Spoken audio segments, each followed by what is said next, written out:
Good evening, baseball fans, and welcome to Lexington Town Center Field for another edition of Inter-City League Baseball 2026. Tonight's matchup features two teams tied for third place, the visiting Stoneham Sabers, and your home team, the defending champion Lexington Blue Sox. At this time, let us introduce you to today's starting lineups. First, for the visiting Stoneham Sabers. Leading off, the left fielder, number 3, Nelson Correa. Batting second, the catcher, number 21, Dylan Laveau. Batting third, starting at shortstop, number 22, Jack Keogh. Batting fourth, the first baseman, number 15, Danny Choate. I'm going to say that when he walks into the bat. Batting fifth, the right fielder, number 5, Leandro Quezada. Batting sixth, the third baseman, number 12, Nick Bartolini. Batting seventh, the designated hitter, number 26, Greg Reed. Batting eighth, starting at second base, number 6, Brian Beneke. Batting ninth, the extra hitter, number 18, Jerry Senna. Batting 10th, starting in center field, number 8, Austin Broom. And on the mound for the Sabers, number 45, Craig Barnes. Stoneham is led by their manager, Angelo Colucci. And now the starting lineup for the defending Inter-City League champion, Lexington Blue Sox. Leading off, the center fielder, number 14, Jack Pasiak.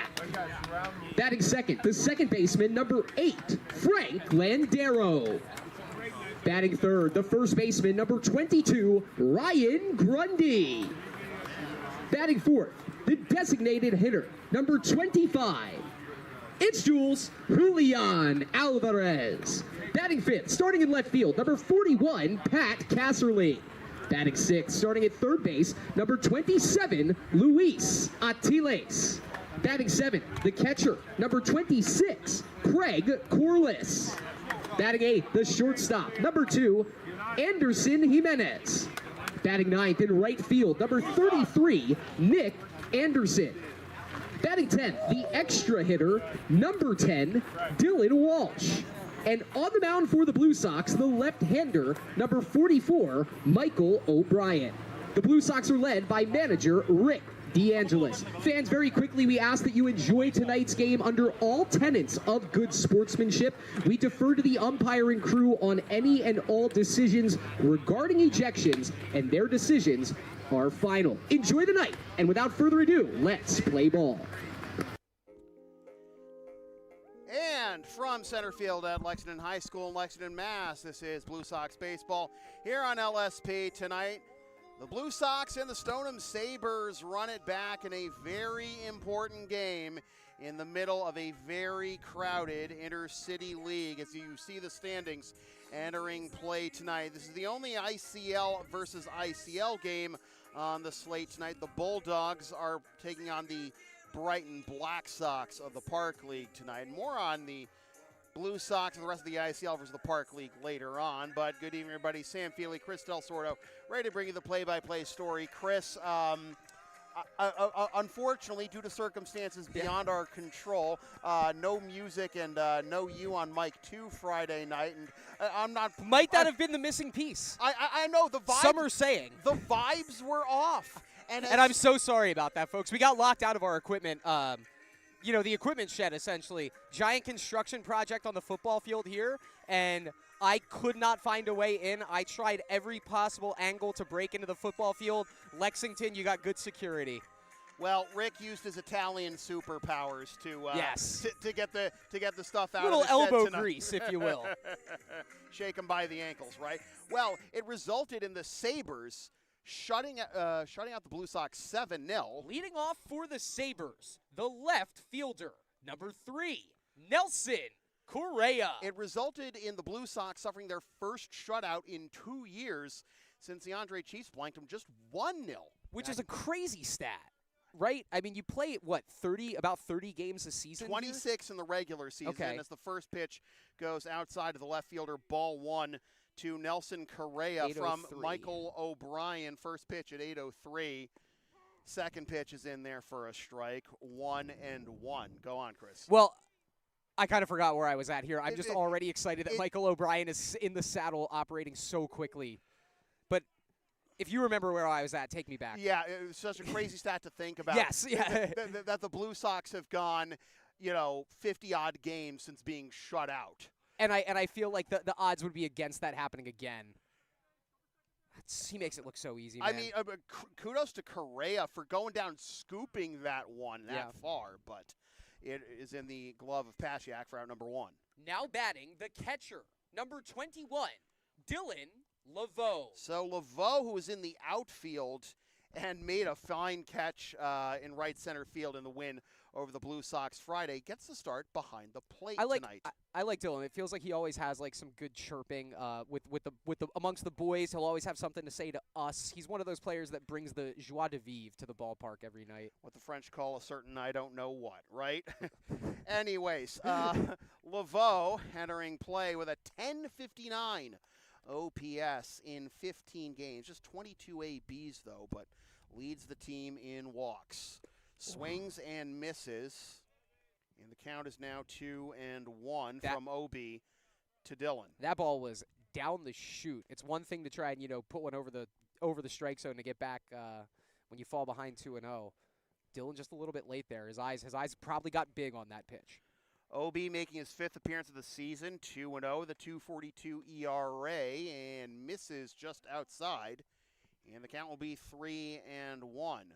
In 26 innings, OB has allowed 24 hits, 14 runs, 9 of which are earned, walked 9, struck out 20, and has gotten it to a full count here against Laveau. I mean, he's got the sinker dialed in. He's just starting it up so high that it's dancing kind of around the top of the zone. Dangerous game to play. Fouled off. We'll do it again at 3-2. This is OB's first appearance since June 25th in that draw against ADSL, that infamous 3-3 draw against the Park League Club. Went 5 innings, allowed 7 hits, 3 runs, only 1 of which was earned. Walked 1 and struck out 2. And a good battle here by Laveau as the number 2 hitter of the ball game for Stone. There's only OB's second appearance against an ICL foe this year. Hasn't faced an ICL opponent since the Expos on June 5th. Last 3 have all been against Park League competition. Look at Laveau go here. I think you could really say that OB got robbed of a win in that ADSL game. Yeah. He left with the lead, and then there were so many chances to get an extra run on top of that third. And as this is lined, and it skips.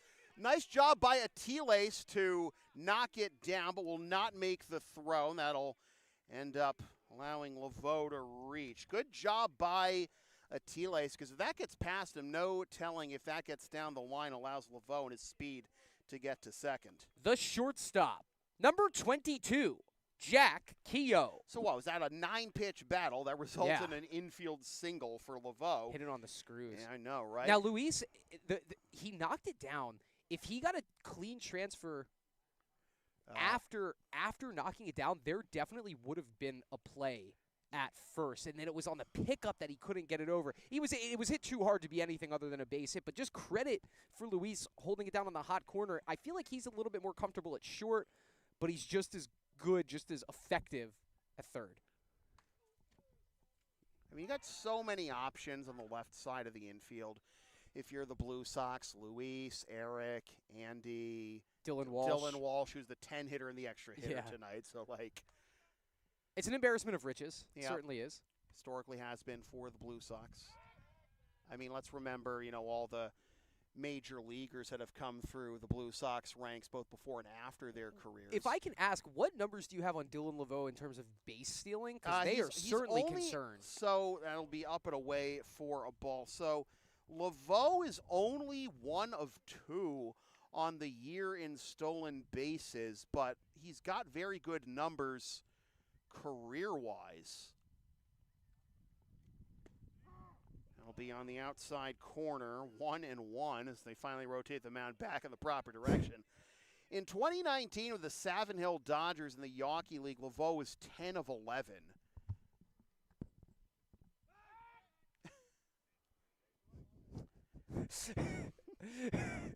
They really do have the best chatter in that Stoneham dugout, man. It is. I look forward to this every time. Laveau was 10 out of 10 over the last 2 years, reaching back and firing a fastball there past Jack Keogh for strike 2, 1-2. Got to strike him out, throw him out here. That would be just what the doctor ordered. Since 2019, Laveau is 33 out of 38 across the ICL, Park League, and Yawkey League. I got stung by a second bee just now. And this is going again? crazy. Yes. Like just now? Like 10 seconds ago. Laveau runs. What'd I say, though? Miss. That's just what the doctor. Oh, I was gonna say. That would have been a good omen, getting stung by a bee right before a prediction. I mean, is that what we need to? What did we miss there? What did we miss? Oh my goodness. So that's 2 bees now, folks, if you're counting at home. Yeah. Well, I mean, maybe the bee stings were just what we needed to reverse the prediction. The first baseman, number 15, Danny Choate. So Laveau gets the stolen base. I hope that doesn't help him in the matter. I was doing Choate on the mic on Friday night as he takes up and away for a ball. There was a pitcher for the Athletics, I believe, and the Cardinals, Randy Choate for a while. Like that's an MLB last name, right? Mm-hmm. I've seen it before. It's also a prep school last name, Choate Rosemary Hall. Huh. Somewhere around these parts. I think it's in Connecticut. At any rate. I don't think I've been in New England long enough to know my preps like that. You haven't covered enough NEPSAC games either. That is certain. Choate slashing 357, 455, 536 with 2 doubles, 1 homer, and 5 ribbies. He was 0 for 3 on Friday night and hoping to get off the schneid here in a big way. Grounds this one up the middle, and he might do that right now as around third comes Laveau, and the Sabers grab the early 1-0 lead.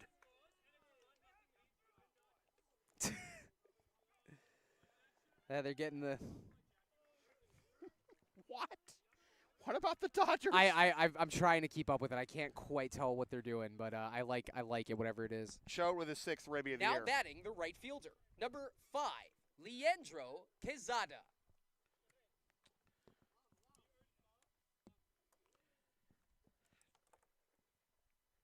Quezada with a broken bat, short, bobbled, but they get the force at second for the out that retires the side. For the Sabers, in the top of the first, 1 run on 2 hits. No Blue Sox errors and 1 runner left on base. We head to the bottom of the first inning.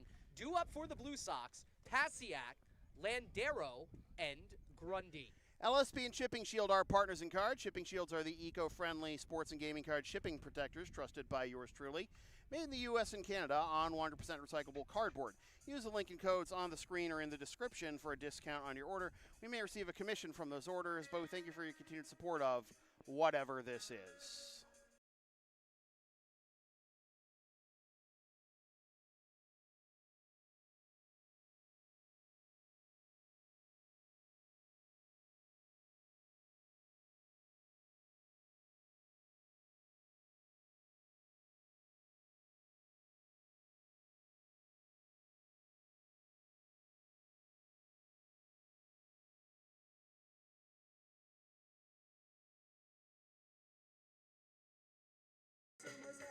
As we go to the bottom of the first, it is Craig Barnes towing the rubber for the Stoneham Sabers.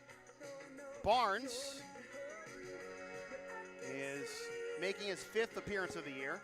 He is 1-1 with a 2.28 ERA in 15 1/3 innings. He's allowed 13 hits, 9 runs, 5 which are earned, walked 7, and struck out 26, making his first appearance of the month of July.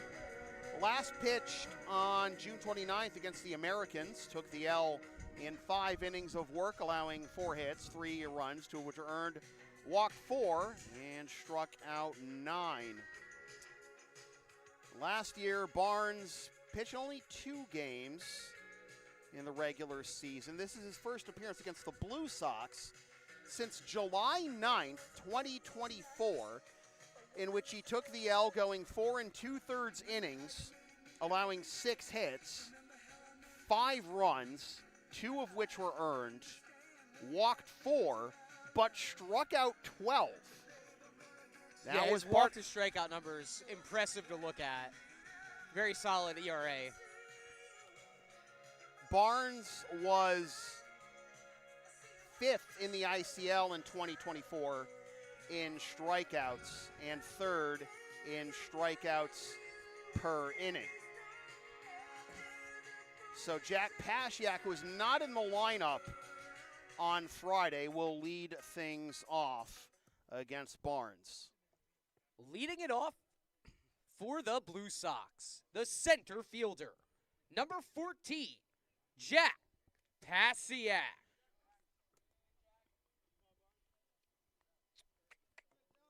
Alrighty. So Pasiak back will go to work here for the first time.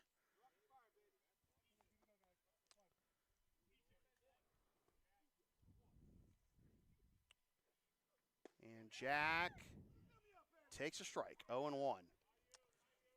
Pasiak slashing 476. It's not 15-1, 15-0. I promise you, Blue Sox fans. A quick 15. Yeah, just a little slippery with the controls on the Scorebug app. Pasiak slashing 476, 532, 714, 1 double, 3 triples, 1 homer, and 5 ribbies. Swing and a miss, 1-2. I'm interested to see. I've watched Craig Barnes pitch once, and it was last season, obviously.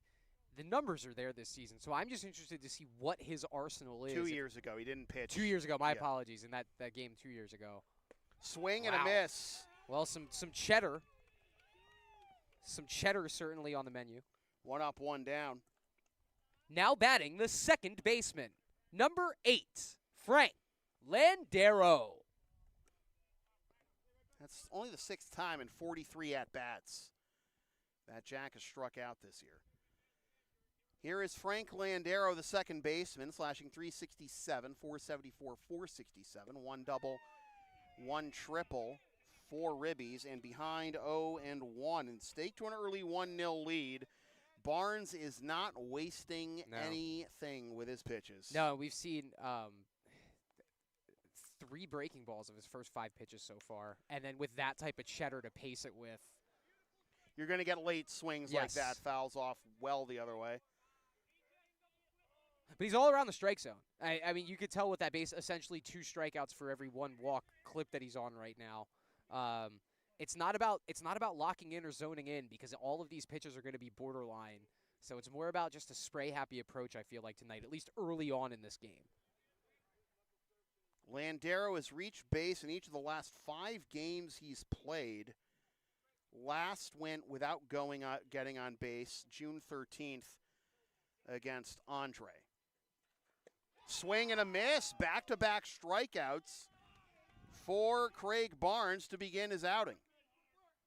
Now batting for the Blue Sox, the first baseman, number 22, Ryan Grundy.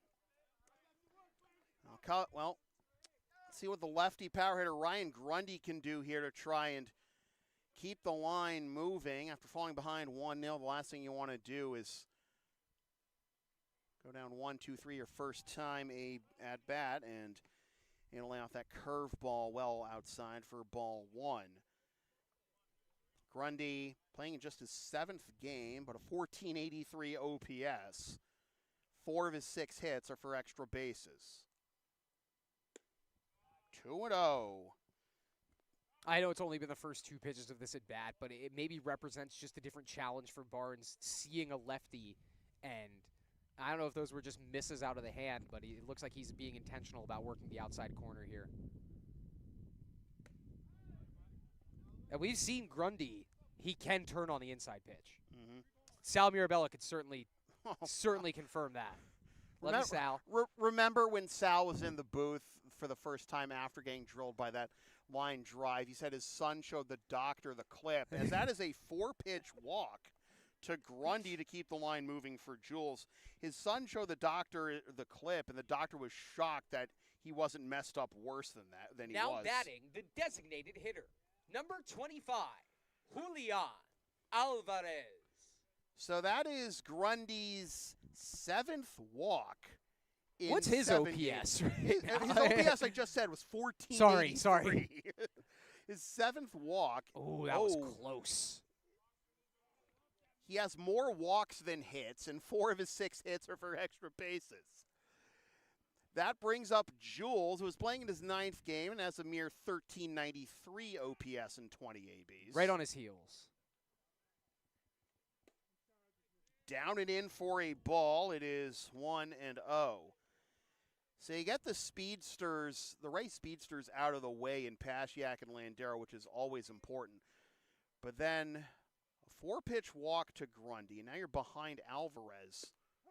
Oh, okay, that's a strike. Looked to be maybe, to me, in like the same, vertical plane. Yeah, I think it was just fastball versus breaking ball. The breaking ball allowed it to kind of sneak in. A front door breaking ball. Yeah.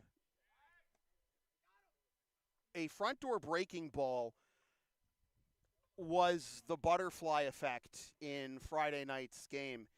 It was the one that turned a would-be strikeout of Laveau and an inning-ending one at that into a 3-2 count, as that's a ball, 2-1. Then eventual walk, and then Jet Jones with the double that scored Laveau and then brought Jones himself home on the air trying to get Laveau. I think it might be easy enough to say you just don't want Dylan Laveau being able to scrap together long ABs. That's why it's 1-0 Stoneham right now. Exactly. Yeah. Oh, Alvarez not happy with that strike call, and it is 2-2. I know I would be on his team there. If the rule is it's where it crosses the plate, not where the where the catcher catches it. But anyways, 2-2 with 2 down. Runner on first. High for a ball, so Grundy will start his engines on the pitch with Pat Casserly due up next in a 1-0 ball game. Sabers on top. Wind is blowing out tonight too. 3-2. Here it is. Inside, back-to-back walks. and There's some interesting energy at the ballpark tonight. I'm going to give you that. You need the energy, definitely. The left fielder, number 41, Pat Casserly. And it is important, too, obviously, for the Blue Sox to drive up Barnes' pitch count if you got the first 2 guys on 7 pitches. So now first and second, 2 down for Cass, who swings at the first one and fouls it off for strike 1. So that is Alvarez's 5th walk of the year, to add to a .593 on base percentage. Cass slashing .389, .511, .639 with a team-high 13 ribbies and a team-high 10 walks. At the knees, strike 2. Barnes is just going to be, if it's off the strike zone, it's just barely off the strike zone. He's got a good thing going right now. Can't really, what I said a couple of bats ago, you can't be looking for your pitch. You just have to be looking for a pitch to do something with. Down and away. He got Pasiak and Landero fishing at pitches down and away, but clearly Cass learned his lesson there. Able to lay that one off. Hasn't thrown a breaking ball yet in this at bat. That wasn't a breaking ball. That was a fastball down away. It came in hotter than some of the other breaking balls that we've seen. There we go. There it is. And again, you slow him down, you speed him up, and he's late. Lucky to. I certainly might have been wrong, but it definitely felt like he was saving the breaking ball for that as a potential put away. And Pat is one of the better defensive hitters on this Blue Sox roster.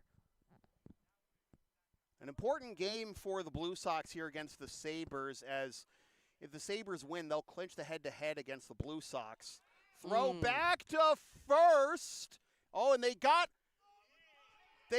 Grundy in a hot box, and they still haven't. Oh, they did get the tag on him, and that will end the inning. For the Blue Sox, in the bottom of the first, no runs on no hits, no Sabers errors, and 1 runner left on base. We move to the top of the second inning. The score, the Stoneham Sabers 1, the Lexington Blue Sox 0.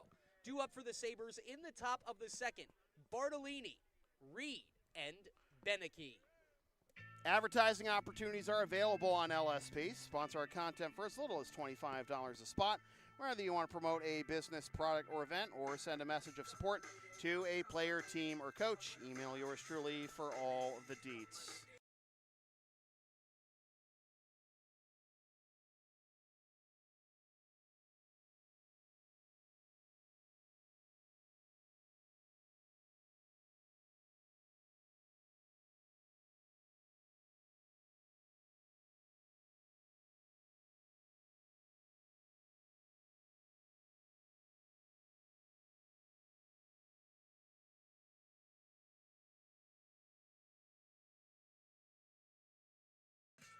Top of the second, a bit of a Keystone Cops ending to that. Seriously. Bottom of the first for the Blue Sox. I was talking about how this is an important game here for these two teams in a crowded ICL. You know, it's like mini seasons in MLB The Show cranked up to 11. Leading off the top of the second for the Sabers, third baseman, number 12, Nick Bartolini. A win by the Sabres here clinches the head-to-head against the Blue Sox with still one game left between these two teams. It's coming Sunday afternoon. 5 o'clock, first pitch, 4:55 air on this here YouTube channel. As O'Brien... Where is that geographically? Is that a home game or a That road is an game? away game Okay. at Recreation Park at Stoneham. Sounds good. Popped up, Got room. right side, foul territory. Grundy coming back towards the line and making the catch for out number 1. Needed that. That's Yeah. got to feel good for Obi. The designated hitter, number 26, Greg Reed. Reed, the DH, was in the cleanup spot on Friday, went 1 for 3 with a run scored.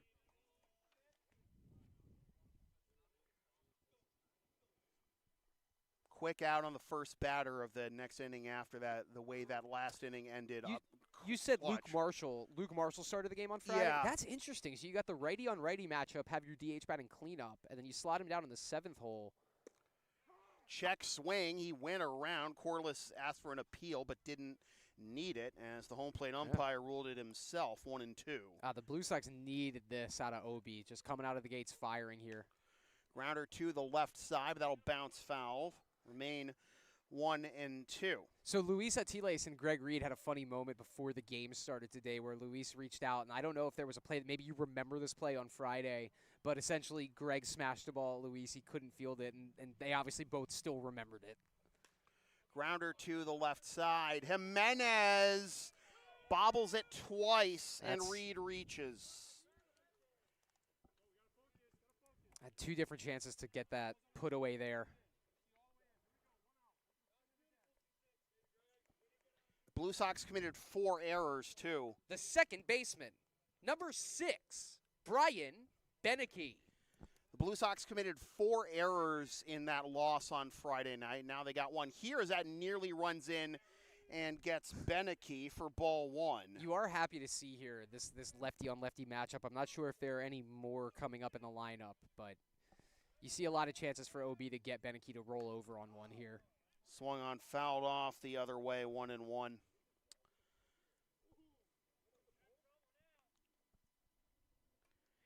Beneke playing in his 8th game, flashing .308, 500, .385.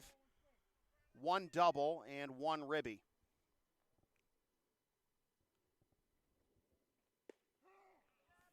Ball on the outside corner, 1-2. Well, tough play at third led to Laveau reaching and then eventually coming around to score the first run. Blue Sox hoping to avoid a similar fate here in the second and well outside, 2-2.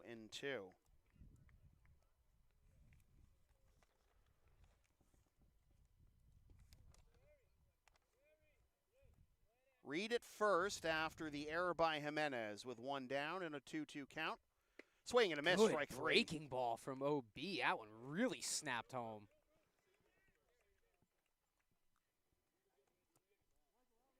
Now batting for the Sabers, the extra hitter, number 18, Jerry Senna. Jerry Senna, the extra hitter, will try and keep the line moving. Second strikeout for Obi just now of Beneke. And That is a delayed strike call, but a strike call nonetheless. Was and certainly it is there. 0-1. Did look good from here. Senna is 1 for 8 on the season, but with 3 walks, and grounds this one over towards the third base bleachers. That almost hurt somebody there, the way that carobed back towards the field of play. They have a couple of people sitting right in the front row there. Nice to see. This Blue Sox bleachers has been filling up more and more and more week in and week out as the season has progressed. They got a good thing going with support. There it is. Oh, nope. 1 and 2. Just you and I were thinking the same thing. that was about in the same spot too, though, Yeah. on the pitch that was ruled a strike on Jules. I mean, it didn't end up hurting him. He got the walk, but still bounces. Corliss gets tripped up, and oh, it hit him. Wow. Okay. oh, it hit him. Okay, so it's not going to end up really mattering. Yeah, I was thinking that came in really tight to somehow have avoided him and then come straight back on the feet, but So it's a hit by pitch that makes it 1st and 2nd, and that'll bring up center Austin fielder, Bruin. number 8, Austin Bruin. I guess it does kind of matter because then you'd still have the chance to get Senna and end the inning. But now I have to deal with Austin Bruin, who was 1 for 2 on Friday night with a single and a run scored and 3 stolen bases. Hey, this looms large. I mean, you had the error that could have been an out. You had two separate pitches with 2 strikes in that at bat, and now all of a sudden you got 2 on and a chance to turn the lineup over to a very dangerous top of the Sabres lineup. And now OB, already at 40 pitches, is behind 1-0 to Bruin. Bruin lines this one through into center field for a base hit. Oh, they had a play at the plate. Oh my! And now the ball is going to roll out of play.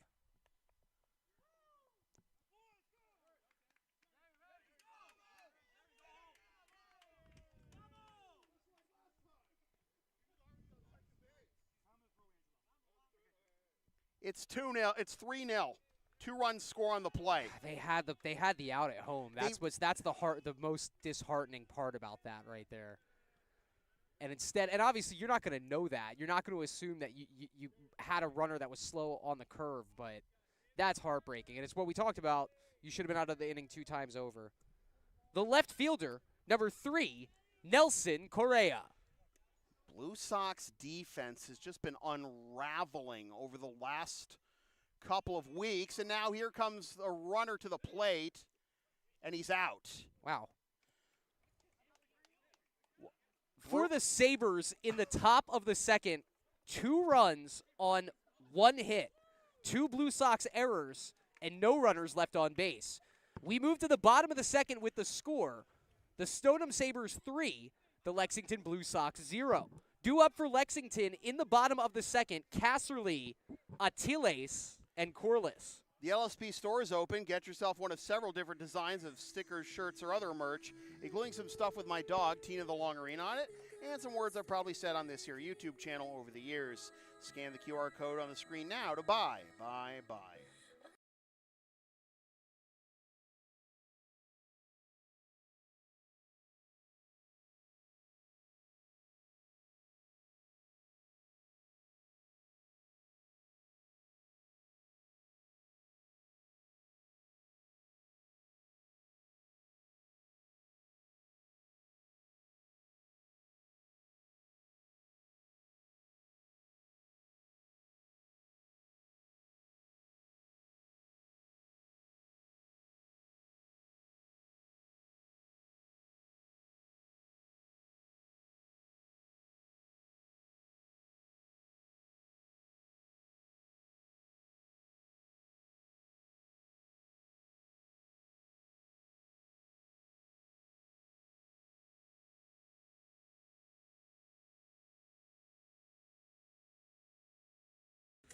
So the Blue Sox defense betraying them over the last really several games when you think about it. I mean, even the 9-7 win over Andre, they survived, 7 errors and 6 errors, or 6 errors and 5 in the final 2 innings? They committed 6 errors in that one. In the they committed 2 in the 7-4 loss to the Chiefs. 4 on Friday night. Now already 2 in 1 inning here.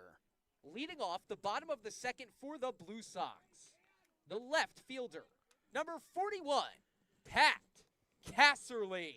I mean, Austin Brune with cojones the size of the sun on that straight steal of home. Well, I don't know if you heard the same thing I heard when he was walking into the dugout.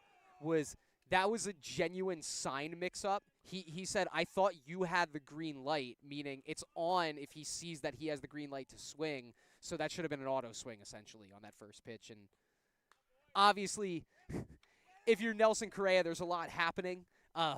You just scored those 2 runs on that play. You're seeing a first pitch that's well off the plate, and you're not remembering, oh, wait, I had a green light on for a hit and run. Yeah, it's like, opportunity cost for the Sabres there was extremely low. Right. Here's a flare in a right field, and that might get past be the right big. fielder. For once, You can send a him right free. fielder against the Blue Sox doesn't make a play. Casserly is on his way to third. Well, not quite a home run, but a leadoff triple feels just as nice And for of the all boys. and of all the games recently where the Blue Sox have gotten absolutely housed by the opposing right fielder, Yes. like finally one goes the Blue Sox away. The third baseman, number 27, Luis Atiles. I mean, doesn't matter if you can't bring him home. So, let's see what Luis can do here. And Atiles, I don't know what he's So done. he saw that the center fielder, Brune, was kind of jockeying to line up his position, and I heard Luis say, I'm going to not assume my position until he gets his. Basically, I have the right to not be ready to hit until he stops moving in the outfield, and that's what that looked like right then. Well, Atiles with a runner at third, behind 0-1 here. Grounds this one to the oh boy. Tough break there for the Blue Sox. Cass has to hold at third with now 1 down.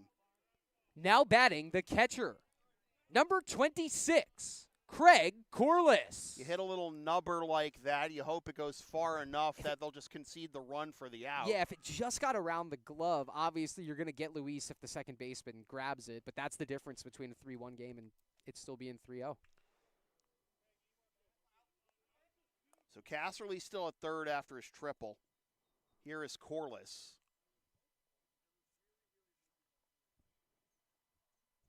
Tinos is batting .500 before that. Corliss slashing .300, .529, .400. 1 double and 2 ribbies. Flares this one the other way down the line. That is a fair ball into the corner. And now it's bobbled again in right field, but Corliss will be content to stand at second. Casserly, Atiles, Corliss might be one of the dangerous 5-6-7s you can get in the ICL.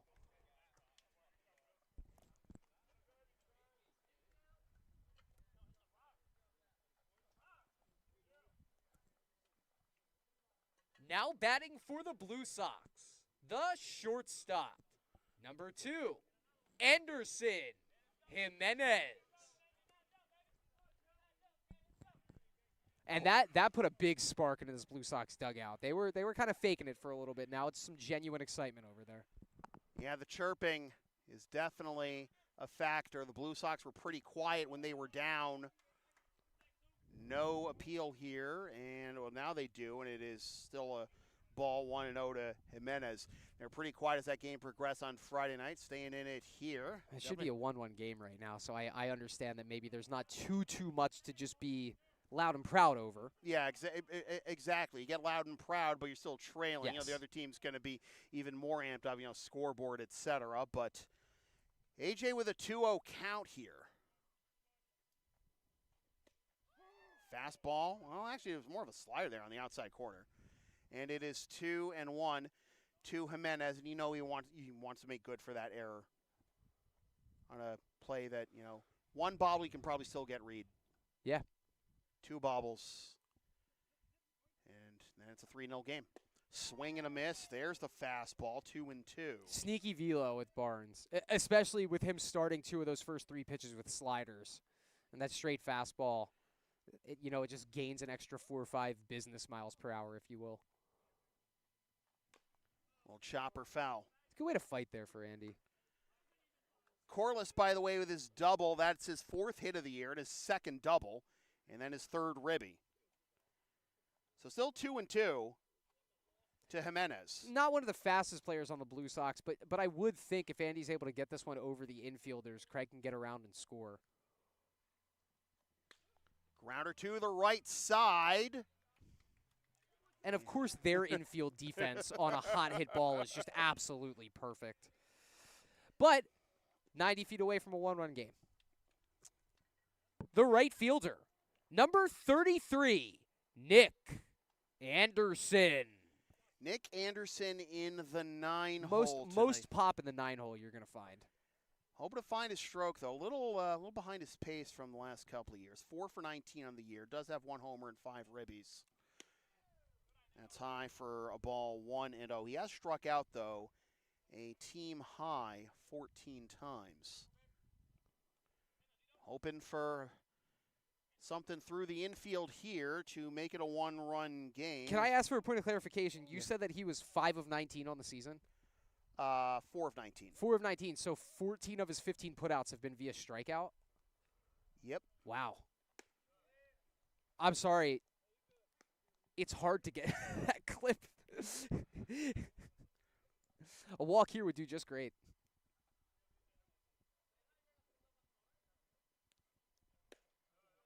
Speak it into There we go. existence. There we go. Manifestation.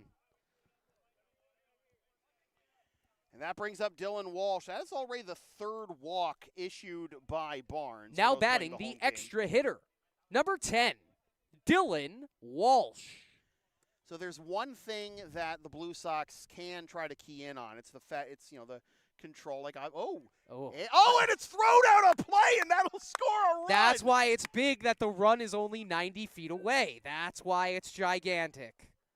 Craig Corliss setting the table. A one-man rally starter.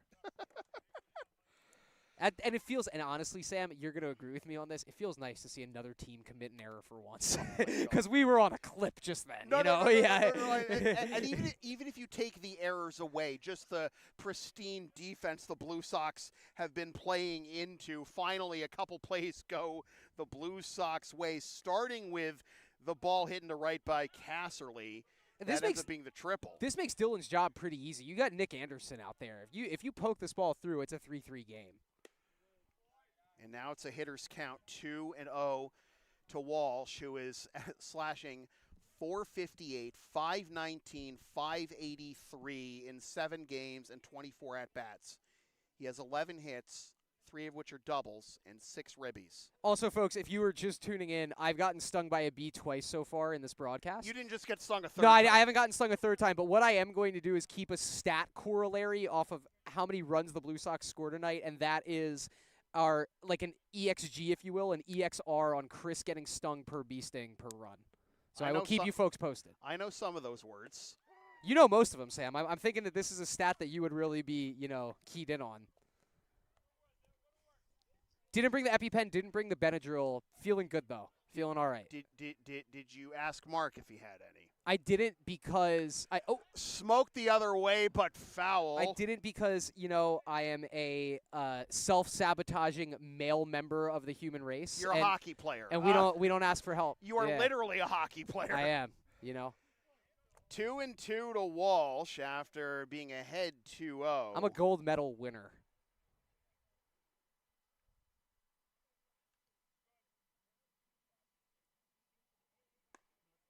High for a ball.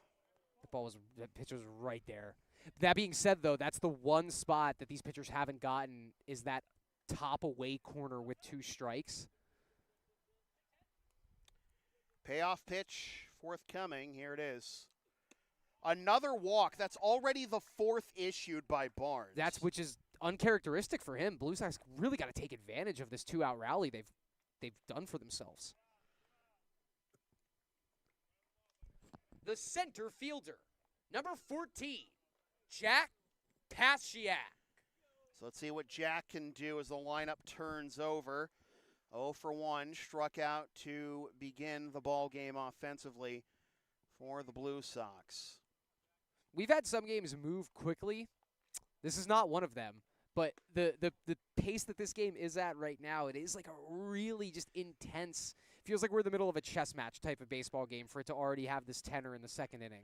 Now for Barnes, this year walks have not been as much of a problem, but the previous 2 years, things have been a little dicey as that misses inside 2-0. In 2024, he struck out 52 batters, but also walked 27. Last year, in the 2 games and 3 1/3 innings he pitched, he walked 6 and struck out 2. That's uncharacteristic. I mean, essentially 2 years ago in 2024, it was 2 strikeouts for every 1 walk. He's well ahead of that clip right now. Well, that is an uncharacteristic flat-footed swing there from Pasiak at a breaking ball down away, which admittedly did get him. Yeah, he didn't look comfortable in that first at-bat to start the game. Wind's blowing out again. See if he can get something into the jet stream. Fastball on the outside corner, bluffing the back pick is Laveau, and it is 2-2 with 2 on and 2 out here in inning number 2. Matt Vasgersian intensifies. 2 runs already home for the Blue Sox. We're falling behind 3-0. High for a ball, and now both runners will be in motion here with Landero due up next. So a massive pitch here forthcoming for Barnes and the Sabers. It's going to be already Barnes' 50th of the ball game, and it's fouled off. Falls well off the plate, but I can't get mad at Jack for that effective of a defensive swing. 50 pitches now for Barnes. He's walked 4 already, 2 in each of the first 2 innings, allowed 2 extra base hits. Runner as well. Oh my goodness! He threw to a first baseman who was not on the bag at all. Are they going to freeze him at third, though, is the question. 1 from the rubber, 2 when it's in play. All right, so, wow. The infield was back. Like, wow. No first baseman on the bag, playing back for, from the start of the play. The runner, it's the second pickoff error of the inning by Barnes. Well, now Rick's going to ask for this explanation real quick here, and he knows the rule book like the back of his hand, but if that's the rule, I think that's the rule pretty clearly. What the Blue Sox dugout is arguing was that it should be 2 bases. That it was like a live play. It wasn't in the act of a pickoff throw. It was a step off.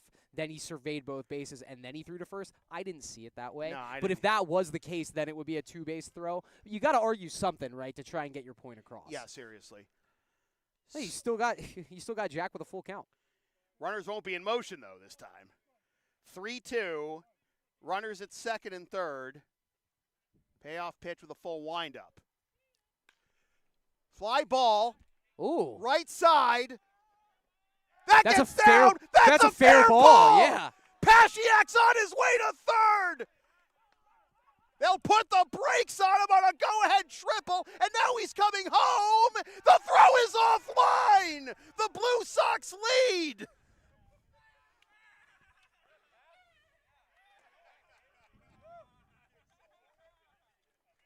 Well, I did not have that on my bingo card for the way this half inning was going to unfold, brother. Seriously. Little league home run too to sweeten the pot. Well, now what's the discussion here between Barnes and the umpire? I guess it might have been if they wanted the play to be dead on the Pasiak advancing to home. I don't know. Did the right fielder field it? Number 8, Frank Landero. Did it roll out of play as the right fielder was pursuing it, essentially? But my goodness, what a turn of events. It is 5-3 Blue Sox. Out of nowhere. Landero swings and fouls this one off for strike 1. I had a conversation with Frank before this game got started right here at our perch, and Jim McCabe says don't get stung by any more bees, dude. Well, thank you, Jim. I appreciate that. But right now, it's working out for the Blue Sox. So if I gotta wear it as the ball players say, I'll keep wearing it. So Frank and I were talking before the game, and I told him that he does owe us a home run for the broadcast, and he said he agreed and that he feels like he's due. So. Look at that hack, brother. He's trying for us. Frank, I appreciate that, my guy. 1 and 2. He's been a nice addition to the team this year, man. Hockey broadcaster solidarity in the chat from Jim McCabe. Thank you, Jim. 1 and 2. Not that we can get stung by any bees inside a rink, you would think. I don't know. We've been in some barns in our lives. I think I can think of 2 rinks explicitly that I would not be surprised to get stung by a bee in. Oh, Curveball in there for strike 3 called. Side retired. For the Blue damage Sox done. in the bottom of the second, 5 runs on 3 hits, 2 Stoneham errors, no runners left on base. We move to the top of the 3rd inning with the score, the Lexington Blue Sox 5, the Stoneham Sabers 3. Due up for Stoneham in the top of the 3rd, the top of the order, Correa, Laveau, and Keogh. All right, down with a sound called LSP. Of course you are. Then follow and support us on the web, Linktree, Facebook, YouTube. Don't forget to subscribe by subscribe button. Membership's also available for $5 a month. PayPal Creator Spring, LSP 37. It tastes great on a cracker.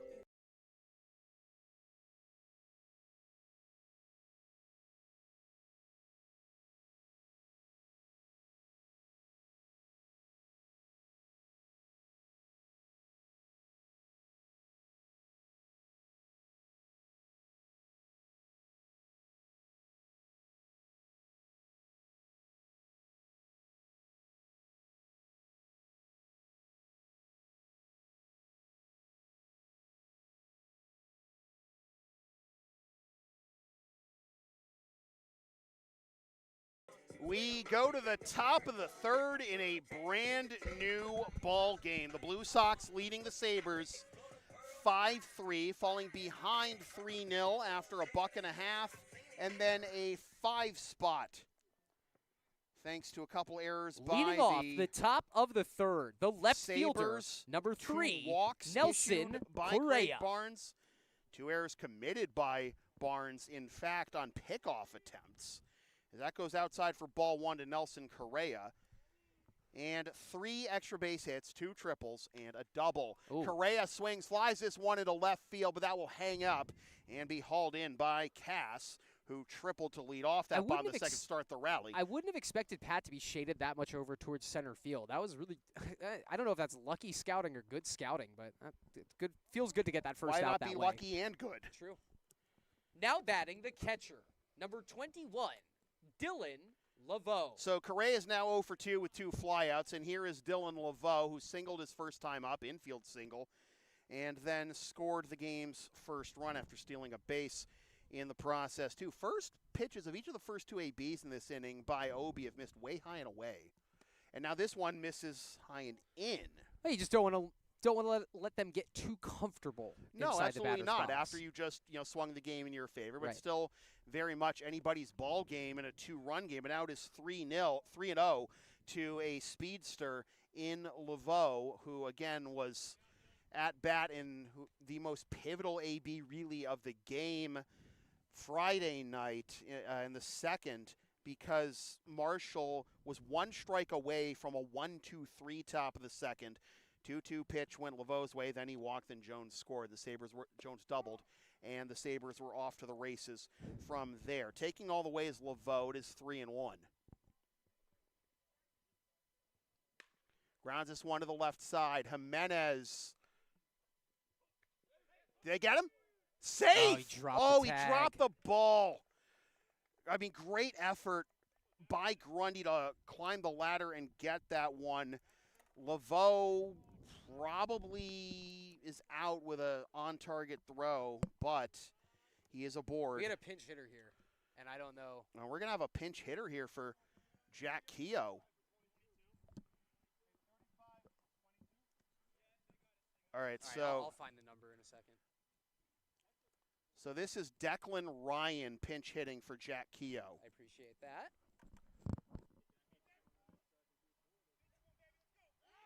Pickoff attempt. No tag. Attention in the ballpark. We have a pinch hitter now batting in the number 3 spot for Stoneham, number 35, Declan Ryan. So Keogh's night ends early. Ryan swings and fouls that one off for strike 1. Well, they're playing the chessboard early here in the lineup card. Ryan slashing 217, 308, 304, another pickoff attempt. Do you think anything would have happened to Keogh in the field? I didn't see anything go weird out at short or like on the base paths. Or there wasn't even really a play in his direction in the bottom of the second. Oof. Now, there might be something here with Declan Ryan having good numbers against left-handed pitching, but Jack Keogh, that's your 3-hole hitter shortstop.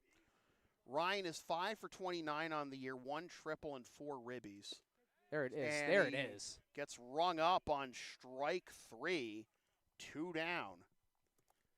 The first baseman, number 15, Danny choked. So Ryan doesn't fare any better against OB than Keogh did, and here is Choate. Yeah. With 2 down here in the third. The E is sometimes silent. Skies this one into left. Coming in hot is Casserly to make the catch for a much-needed easy inning for OB and the Blue Sox. For the Sabers in the top of the third, no runs on 1 hit. No Blue Sox errors and 1 runner left on base. We move it to the bottom of the third inning. The score remaining, Lexington 5, Stoneham 3. Sorry. Yeah. Due up for the Blue Sox in the bottom of the third, Grundy, Alvarez, and Casserly. LSP and Shipping Shield are partners in card. Shipping Shields are the eco-friendly sports and gaming card shipping protectors trusted by yours truly. Made in the U.S. and Canada on 100% recyclable cardboard. Use the link and codes on the screen or in the description for a discount on your order. We may receive a commission from those orders, but we thank you for your continued support of whatever this is.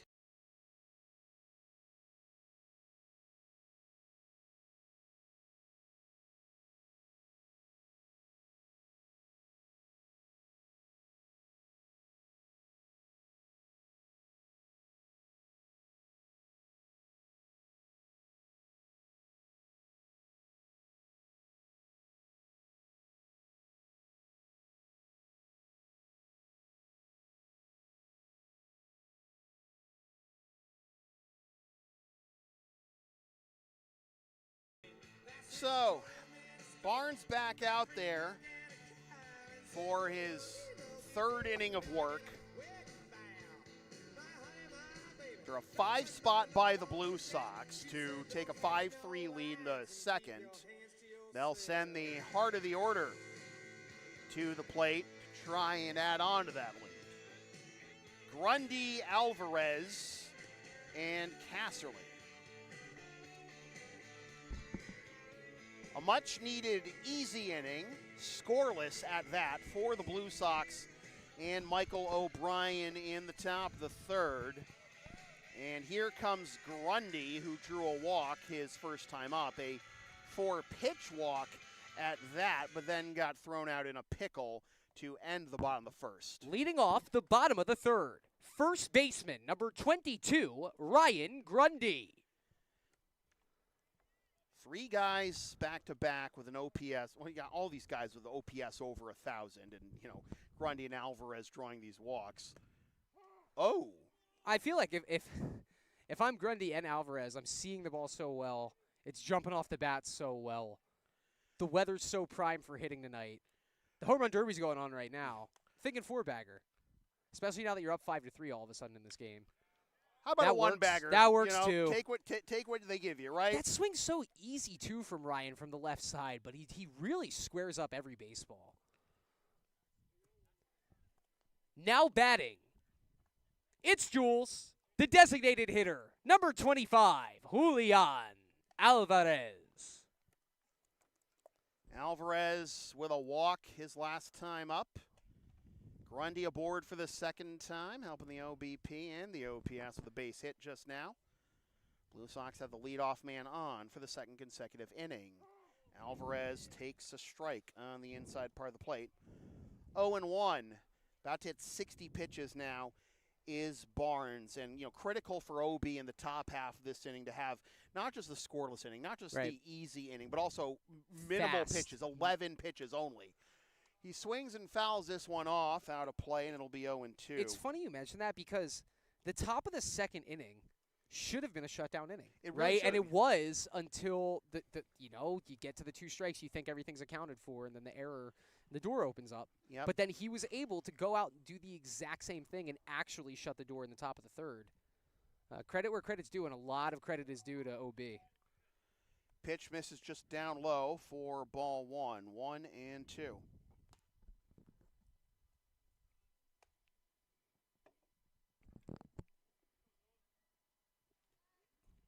Swing and a miss. Strike 3 and a breaking ball down and away. Fourth strikeout now for Barnes. Now batting the left fielder, number 41, Pat Casserly. One down, here's Cass, who got the party started last inning with a leadoff triple. How about another one? What's better than one triple? A home run. Yeah, that or 2 triples. Outside corner, strike 1, 1-1. Speaking of home runs, do we know what's going on in the home run derby right now? I don't. Any of our friends? You could watch it on Netflix, dear. Do you have the Netflix? Do you have Netflix? If any of our friends tuning in on YouTube, all right, fair enough. look out. Broken bat single works too. You know. If any of our friends watching on YouTube could, throw something in the chat, just a little update or two. Not asking for much, but if you're nearby, I'll take it.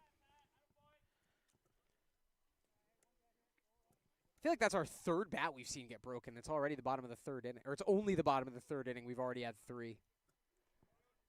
Now batting for the Blue Sox, the third baseman, number 27, Luis Atiles. So singles by Grundy and Casserly. As Cass is now halfway to the cycle.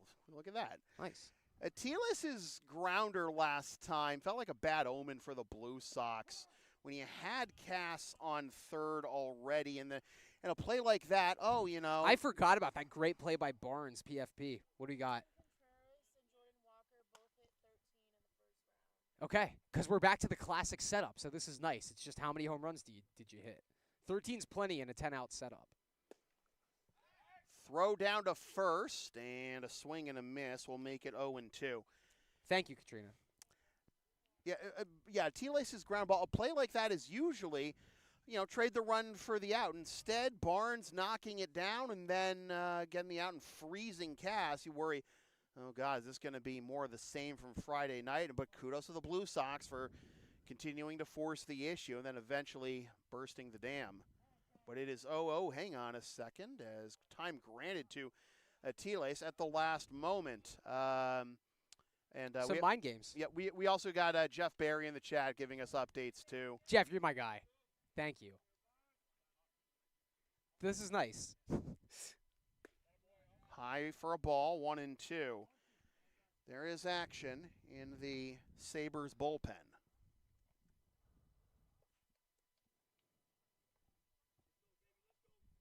Looks like Cam Flaherty, who got the final 3 outs on Friday. Grounder to the left side, hops over the shortstop into left field for a base hit. 1 run scores, and into second is Atiles. 6-3. I know that's, to quote you, that's a bloodbath of a hop. You still got to field that baseball. Like, I don't know. I can't put into words what I want to say, but it's not good enough defensively on both infields on the left side. It just feels like routine ground balls are getting booted, and that ball wasn't hit hard enough to let the hop eat you like that. Rick DeAngelis going out to, I don't know if he was just going out to get Atiles' gloves or if he was also had a now question batting the catcher, the number umpire. 26, Craig Corliss. But, Sorry. But at what point, though, a good craftsman never blames his tools, but the field quality, let's be real, can be a factor. It feels like it's kind of now, there. Thank you. Anderson, hearing the conversation, he's got to deal with it the most right now. Obviously, it's tricky. As this pop-up goes into foul territory and then out of play. Certainly not wanting to throw anybody under the bus here. But it feels like it's a really soft dirt infield, and you have a firm grass, and the transition point, it just makes it hard for everybody. I mean, it's not like the game last week, the day after the downpour, where we basically had to use a whole bag of quick dry just around the home plate area. It's been dry since, and will continue to be dry for the next few days. Was better that day with the quick dry on the field. How about that? Anderson, I really appreciate this. But now it's been dried out a bit too much. Right. We got our sideline reporter actually reporting from the shortstop spot on the diamond. At what point do we put the lavalier on him and interview him while he's in the field? 2 years ago, we should have done that. Anyways. If you're the Blue Sox, and I kind of buried the lead with my point there. You're happy that you're finally manufacturing runs the way that they've gotten manufactured against you. And I think if you're Stoneham, you would normally just chalk that one up as an out in the score sheet. And instead of a 5-3 game, now it's 6-3. And now it's second and third with one out, right. 2-2. Popped up foul again. Look at the AB by Craig. Such a good two-strike hitter. We were shown the same praise too against Dylan, on Dylan Laveau back in the first inning, as well we should, because he's put together a couple of pivotal at-bats in each of the last 2 games for the Sabres that have resulted in him scoring runs. 2-2 to Corliss. There. Oh, fastball just missed. Full count. Jimenez due up next. Don't want to look a gift horse in the mouth on that call right there. And that's why, kids, you keep a good relationship with your home plate umpire when you're the catcher. Grounder to the left side. Oh. What a grab. Throw on to first. The throw is offline and bobbled, so the run scores, but give all the credit in the world that was unbelievable. to Nick Bartolini laying out to keep that one from going down the line. I almost feel bad putting that run up on the scoreboard. That was such a nice looking play. The shortstop, number 2, Anderson Jimenez. Corliss gets a base hit and an RBI out of it in the end, but it could have been so much worse there for the Sabres, and plays like that can have a bit of a butterfly effect as that hits the outside corner for a strike, because what if that, it doesn't result in an out, but what if that gets down the line and 2 runs score? 2 in a row, 2 plays in a row then. Here's a little nubber up the third baseline. They're going to stop and watch it. It's a fair ball! Oh, my goodness! Cheeky base hit for Anderson right there. Yeah, they wanted to let it go, and I think then you want to be so demonstrative the second that you think it's off the chalk to get it. But that just, you leave it up to interpretation when that happens. The right fielder, number 33, Nick Anderson. 7-3. Here's Nick Anderson. That's a base hit, right? Yeah, it is. Yeah, wow, yeah. High for a ball, 1-0 as Anderson coming off a walk and a run scored his last time. The Blue Sox are using this game to bring some whimsy back into their 2026 season, if you will. Some whimsical. Thank you. Oh, my scoreboard's jammed right now. There it is. There we go. 2-0. Swing and a miss. Boy, okay, we're back. Of all the times to pick up a home run, though. There we go. Manifest that, baby. Nick Anderson, certainly capable of it. Outside corner, strike 2. Bases loaded, 1 down, and 2 more runs home for the Blue Sox here in the bottom of the third. Fell behind 3-0 after a buck and a half. It's now 7-3. Foul tip into the mitt of the catcher, Laveau, for strike 3. Now I got to get out of the prediction business. We're doing fine.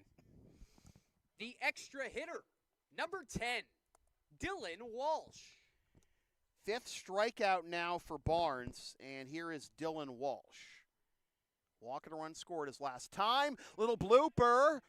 Bounces in front of the shortstop. Nice bare hand grab. Wow. And as long as we're talking about bloodbaths of Hobb, that could have very easily awesome. eaten him up there. For the Blue Sox, in the bottom of the third, 2 runs on 4 hits, 1 Sabers error, and 3 runners left on base. We move to the top of the 4th inning with the score.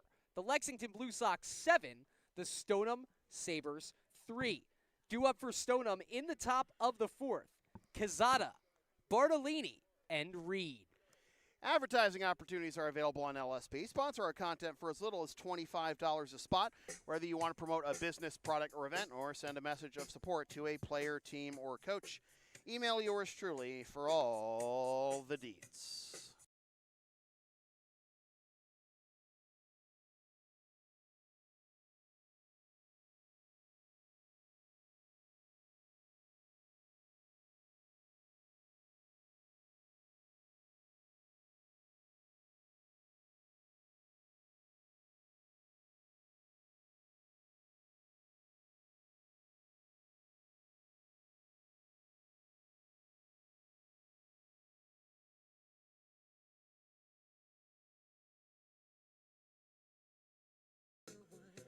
So as we go to the top of the 4th, the Sabres will send Quezada, Bartolini, and Reed to the plate. The Blue Sox, leaving the bases loaded to end the bottom of the 3rd, did pick up 2 more runs. Could have been a lot more, though, and that's one of those plays where that stop on the infield single by Corliss could come into play as this game wears on. That is not yet halfway through, but is already past the hour mark. Yeah, it's been zany. It's been it's been topsy-turvy. And let's be clear, that ground ball that Dylan Walsh hit that for the inning-ending fielder's choice. The right fielder, number 5, Leandro Quezada. That could have very easily taken a bad hop. Oh, that's me. Bee stings at all. 0-1. Give that one a chance. We are down to Chris. No, I'm here. All Listen, right. if the bee sting's not going to get me, not catching a foul ball, I should be fine. I thought I was closer to that one, though. That one could have very easily taken a bad turn away from the shortstop and made it at least 8-3, if not 9-3. How about the diving play that Nick Bartolini made? Oh, no, exactly. Right? Like, it's crazy that run had to score on that play. Yeah. You know? But again, that could have been another run. Again, we're looking at, one bad break or another for the Sabres, and we're looking at potentially. Oh, wow, 8-3 look or at this. 9-3. So the wind just kicked up, right? And Yeah. it blew dirt into the eye of the catcher, Craig Corliss here. I mean, He's having a great game. It's just the dirt's the only thing that can keep him down right now. This is something that, players have had to battle with a handful of times over the course of the season. We've seen batters call times like, dirt in my eye, etc. I saw a clip from last softball season where a softball pitcher kicked up a speck of dirt and then hit that speck of dirt with her pitch, and that shot that speck of dirt, because they all caught it on 4K, Right. into the catcher's eye. And you just don't – there's that tough infield again on display. I mean, That's a hit. Hit hard. Yeah. Can't fault Andy for that one, but it's a leadoff single for Quezada, and he's now 1 for 2. Just think of all the things that catchers have to deal with, and then, like, the dirt being very much one of them. The third baseman, number 12, Nick Bartolini.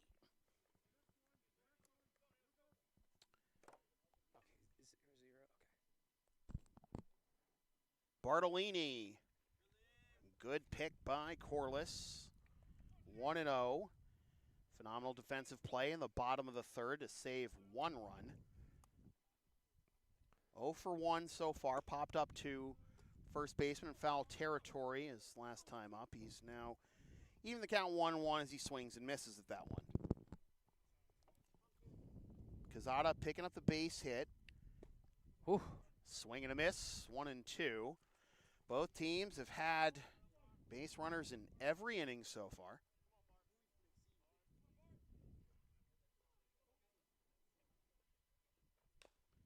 Fouled off.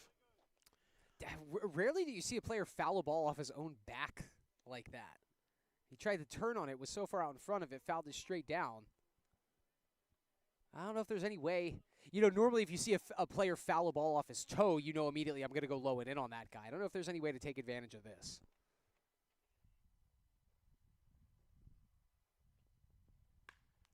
Fly ball into center field with a wind carrying. Back goes Pasiak to the wall. Wow. Runs out of room as it goes up against the wall. He bobbles it against the wall. Throw comes into the infield, and it will be a double for Bartolini. I thought that was just a lazy fly ball to center field. And this yet, wind is just jetting the ball out. That is honestly the first ball that's really gotten up into the jet stream tonight.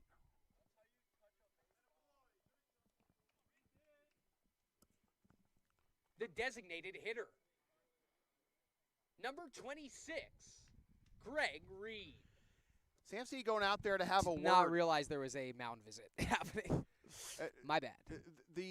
Samson going out there to have a word with his pitcher and catcher because, you do not want to let this slip away. Like the Blue Sox really, things snowballed towards the end of the Andre game. They snowballed all game long against Stoneham on Friday. Now you can't allow this to slip.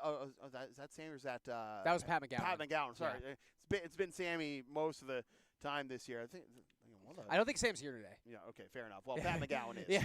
Okay. Well, the pitching coach. They talked. Regardless, a conversation was had on the mound. Yes, and again, you can't let things slip away like you did against the Chiefs or the Sabers last time. You gotta shut things down here. But second and third, nobody out, and that is low for ball one to the designated hitter Greg Reed, who reached on an error by Jimenez and came around to score back in the second inning.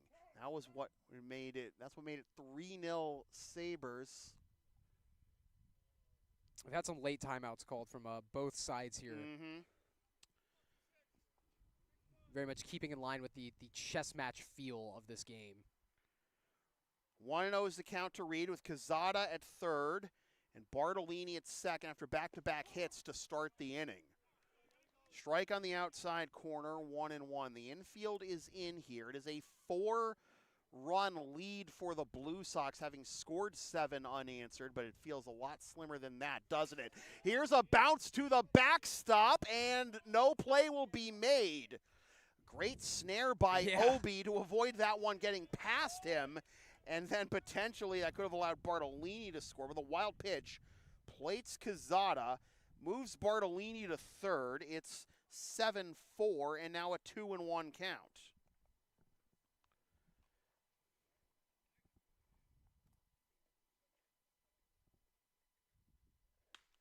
Liner up the middle for a base hit. It is 7-5.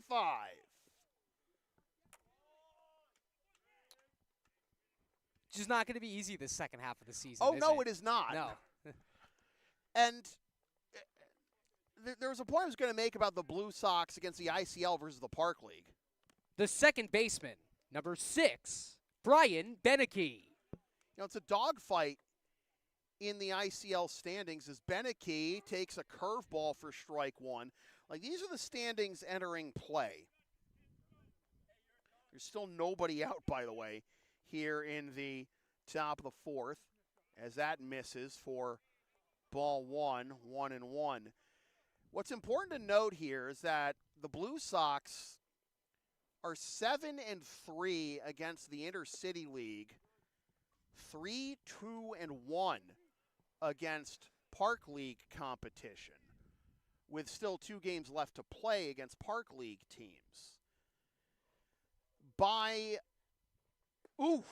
Nearly got him. It's 2-2. By winning percentage, the Blue Sox, although they are in third by points, by winning percentage, they have the best record. They also have the best record, just missed outside 3-2. They have the best record by winning percentage just against the ICL. They're the only team in the ICL that has a better record against their own league than the Park League. And that's ball 4. You got to call that. That was a strike 2 pitches ago. All of a sudden, we're shrinking the strike zone and down. Now the tying run is at first. Here's Jerry Senna. Now batting the extra hitter, number 18, Jerry Senna. So knowing your success against the ICL this year, if you're the Blue Sox, you feel like you're in a pretty good position down the stretch, but none of these games are going to come easy. We already know that for the Sabers. the Sabres have a chance if they win this game to clinch the head-to-head tiebreaker on the season against the Blue Sox. That's on the inside corner 1-1, and with how tightly packed the ICL is, that could very well be a factor. The Blue Sox already own the tiebreakers against Malden, Andre, and Middlesex. It does feel like the top 4 teams are just they're equal versions of each other right now, at least. Yeah, that had some movement. The Blue Sox have yet to play the Bulldogs, though, this season. They will. The heat delay, right? Yeah, the heat postponement. They'll face them Wednesday for the first time. There it Curveball! Outside corner, strike 3 called. Huge first out there for Michael O'Brien.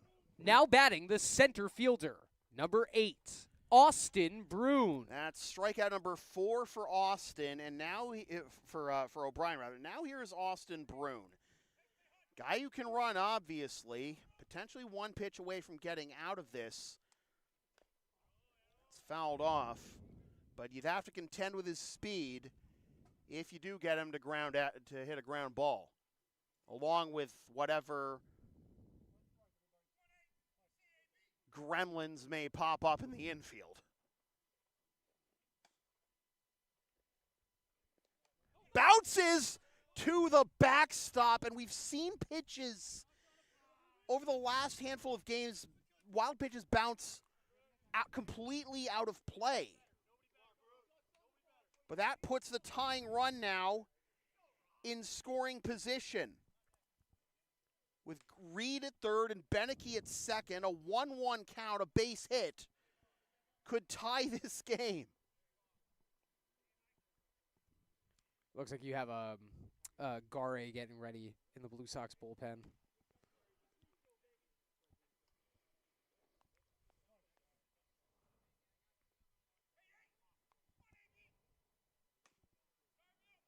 That's a giant at bat. Strike 2. Leadoff man Nelson Correa is due up next.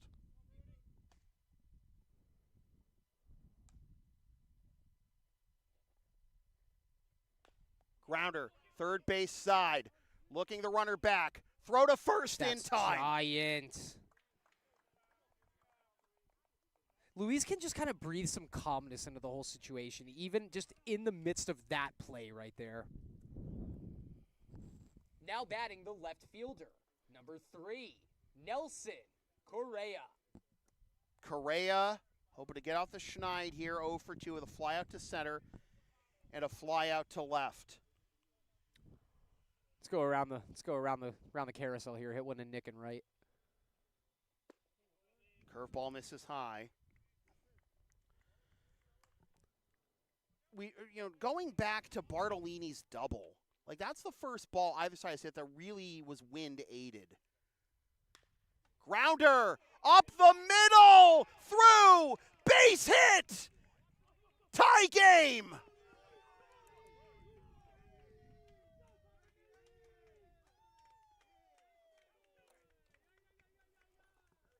Correa got off the schneid all right.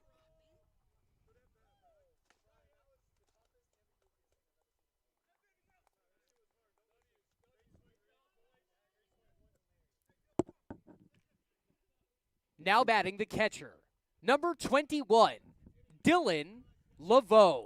Laveau's 2 for 2.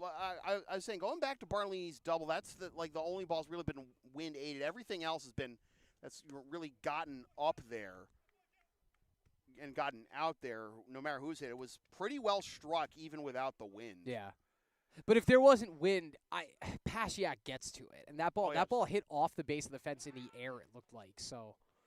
Yeah, so Blue Sox got to get one back. Got to get one back up in the jet stream. Got to get one back from Mother Nature, yes. Right? 1-0 is the count to Laveau. 2-0. We were talking about Obi's tough luck earlier in the season. Like the game against ADSL. Before that, he pitched in the Palmer game. That he pitched the first 8 innings, which of that game the Blue Sox ended up losing. with 2 outs in the bottom of the 9th, 1 out away from a point. Now he's behind Laveau, 3-0. Fastball in the outside corner, 3-1. 7-7. Football season cometh early. Ball 4. It is first and second for Ryan. Now batting the shortstop, number 35, Declan Ryan. Ryan with phenomenal defensive play at the end of the bottom of the 3rd on that fielder's choice. Now's a chance to deliver a big hit. Pops this one up. In comes Pasiak. Makes that catch to For the Sabers in the top of the 4th, 4 runs on 4 hits, 1 Blue Sox error, and 2 runners left on base. We head to the bottom of the 4th inning, tied again at 7 apiece. Due up for the Blue Sox in the bottom of the 4th, the top of the order, Pasiak, Landero, and Grundy. The LSP store is open. Get yourself one of several different designs of stickers, shirts, or other merch, including some stuff with my dog, Tina the Long Arena on it, and some words I've probably said on this here YouTube channel over the years. Scan the QR code now to buy.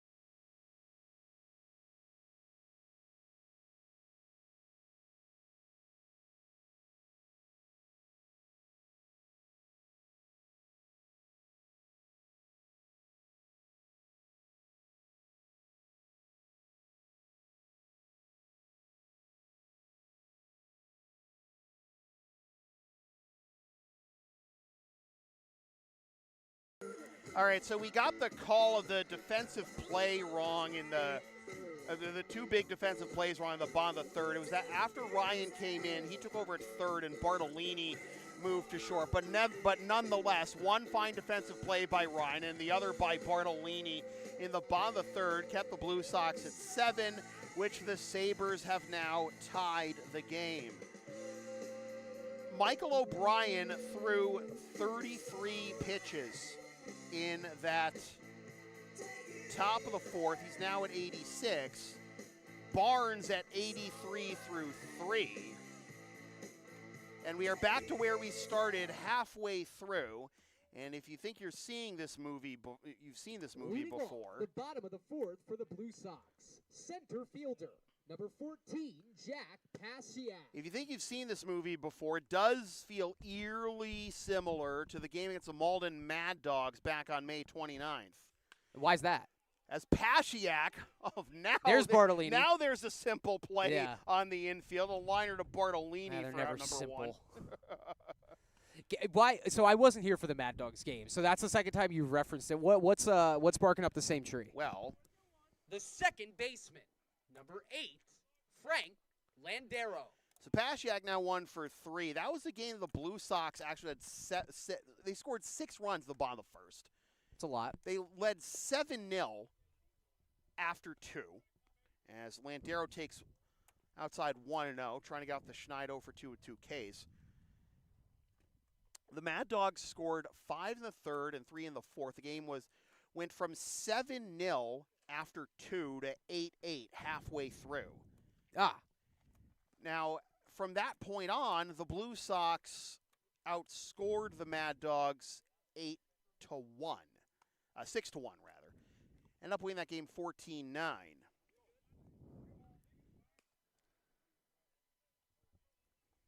You got an auto take here, right?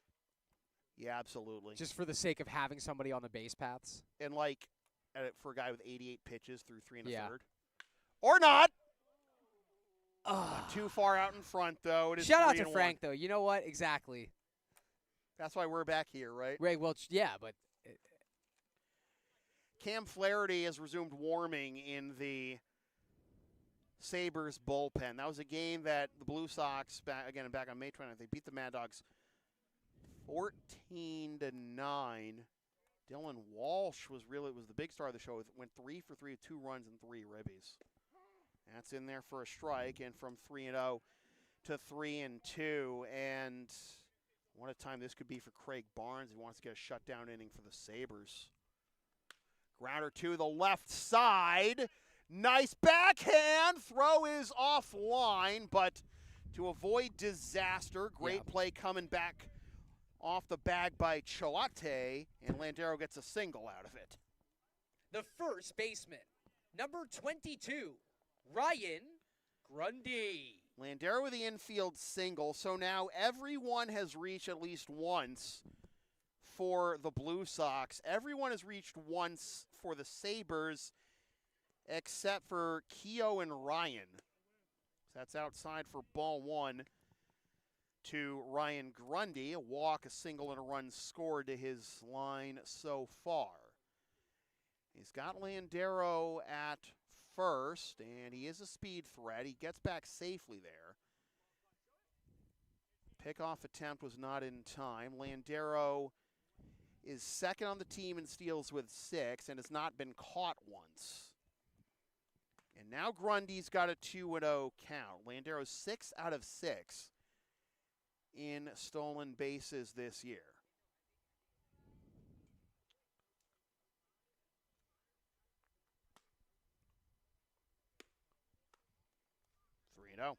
Well, I think you can't really send him now.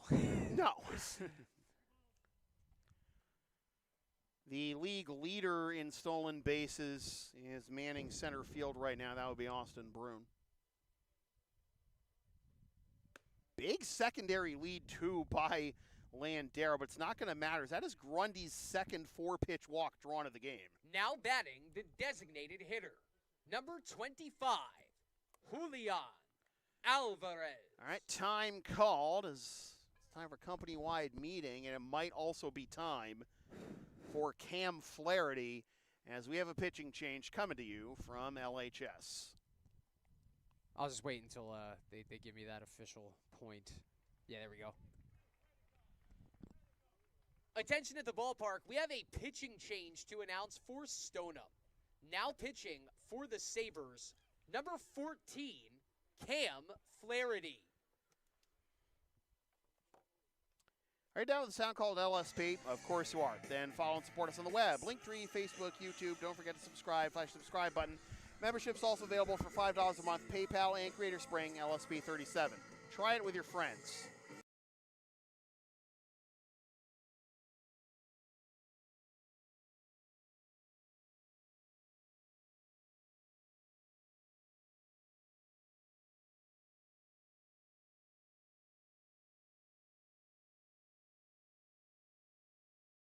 This is absolutely not a slow ride, and you cannot take it easy in this game.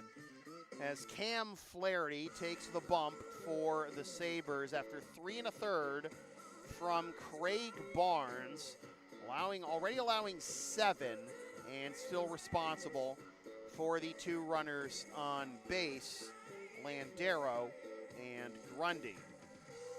Flaherty is making his 5th appearance of the year. He is 1-0 with a .560 ERA. In 10 innings, he's allowed 15 hits, 13 runs, 8 of which are earned, walked 6, and struck out 10. Last pitch Friday night against the Blue Sox, pitched a scoreless 7th, allowing 1 hit and 1 walk with 1 K. This is his second time working in 3 days actually. Well, 4, I guess, Friday, Saturday, Sunday, 2 days rest. He went 11 days between his first and second appearances, 15 days between his second and third, and then, 12 days between his third and his fourth. So a quick turnaround here for Flaherty in comparison to his other appearances this year.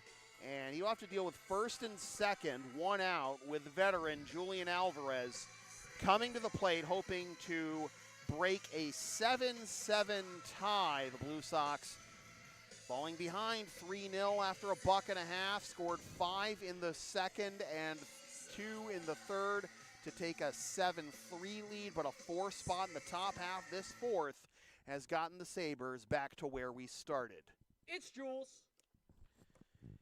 Alvarez 0 for 1 with a walk and a strikeout to face Flaherty.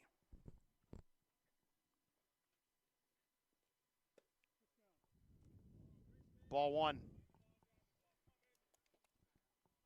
First impression off that first pitch from Flaherty, slightly more herky-jerky of a release than the one they were dealing with Barnes. Infield is back here. Runner goes. Oh, they nearly had Landero in a hot box. He was almost halfway to third, but he gets back without a throw. And now it's a hitter's count to Jules.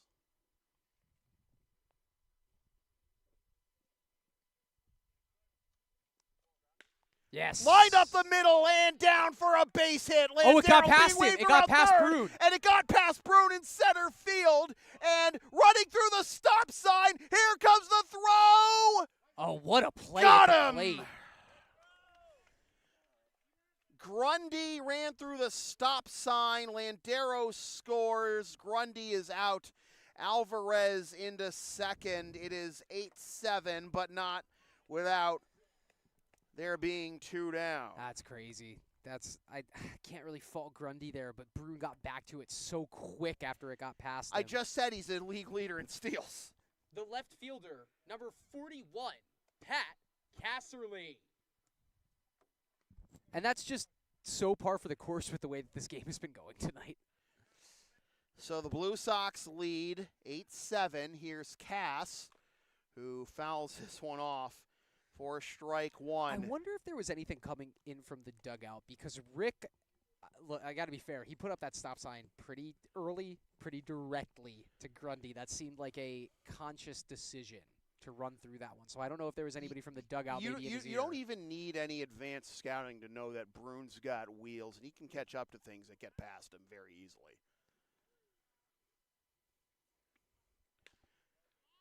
Fly ball into right with a wind picking up, but it is caught for the out. That retires the side. For the Blue Sox, in the bottom of the fourth, 1 run on 2 hits. No Sabers errors, 1 runner left on base. We move to the top of the 5th inning. Lexington Blue Sox 8, Stoneham Sabers 7. Due up for the Sabers in the top of the 5th, Choate, Quezada, and Bartolini.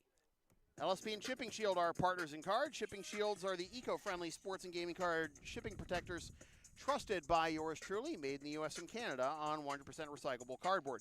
Use the link and codes on the screen or in the description for a discount on your order. We may receive a commission from those orders, but thank you for your support of whatever this is.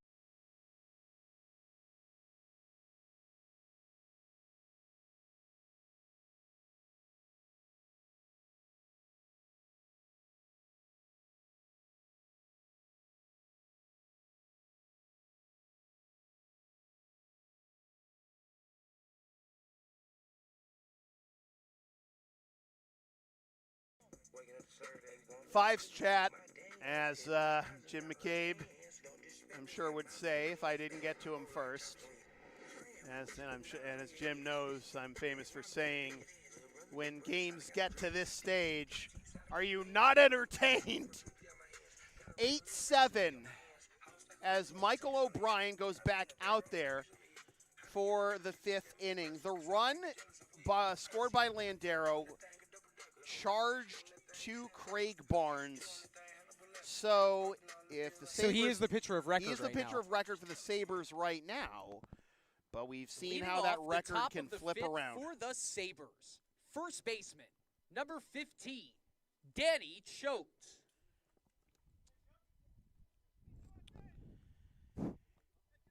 Danny Choate, 1 for 2, RBI single his first time up. Bounces through the wickets of Corliss for ball 1. Why is it that the wind seems to be blowing out during the Sabres at-bat, not ours? Come on, man. Well, you know what? The wind picked up, I feel like, when the Casserly pop-up was in the air. On a different night or any night with the wind blowing in, that drops in front of the right fielder. I feel like it's really influencing things that much. Down and in, 2-0. 4, 5, and 6 due up for the Sabers here in the top of the 5th. Choate, Cazada, and Bartolini. Choate wanted to tie that ball game up with one swing right there. Gave himself the 2-0 green light, had one to hit. I wonder if that influences OB's pitch selection here. Oh, just missed. At 90 pitches now, OB is behind 3-1. Action still behind him in the Blue Sox bullpen. Ball 4. A 5-pitch walk puts the tying run on first to begin the top of the 5th and seemingly end OB's night. So I'm gonna wait then before I announce Cazada. Yeah. Rick D'Angelo. he's gonna argue his case right here. Yeah, no, I'm sure, but like, again, They're not letting him leave without accepting his congrats. He is in line for the win right now. And listen, it's just that's baseball. Couple of tough hops, couple of big innings. He's been in control most of the night. This is Gare, right? Just wearing 58. Let's make sure of that. Let me check myself. Sorry, folks. A little inside baseball. Hang on. Let me just actually grab it real quick. Rick, who we got? Oh yeah, he pitched on. Thank you. Pitched on Friday. Perfect. Edward Ramos Lopez. Attention in the ballpark. We have a pitching change to announce for the Blue Sox. Now pitching for Lexington, the right-hander, number 58, Edward Ramos Lopez.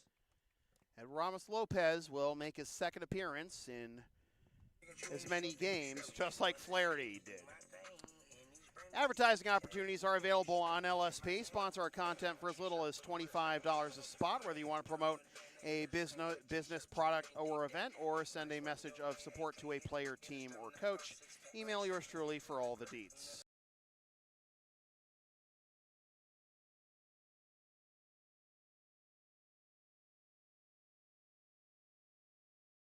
Edward Ramos Lopez taking the bump for the Blue Sox. Like Flaherty, last pitched on Friday night. Went 1 inning, allowed 1 hit, no runs, no walks, and 1 K. He was the 4th pitcher used by the Blue Sox on Friday after Marshall went the first 3, then Donato for 2, Hart for 1. And now Ramos Lopez in a much higher leverage spot here than he was in the 7th, already down 7-0 on Friday night. So Choate reaches on the walk. He is the responsibility of Michael O'Brien. And OB cannot lose this game. If Choate scores, he would get a no decision.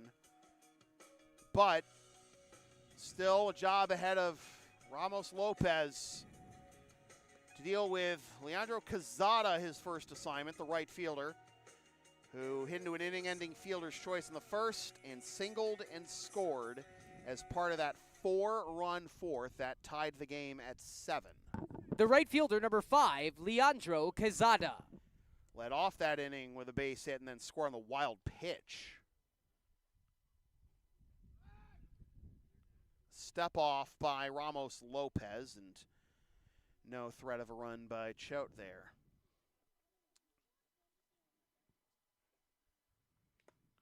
Foul tip, and that took a chunk out of Corliss. He's been putting his body on the line a lot today.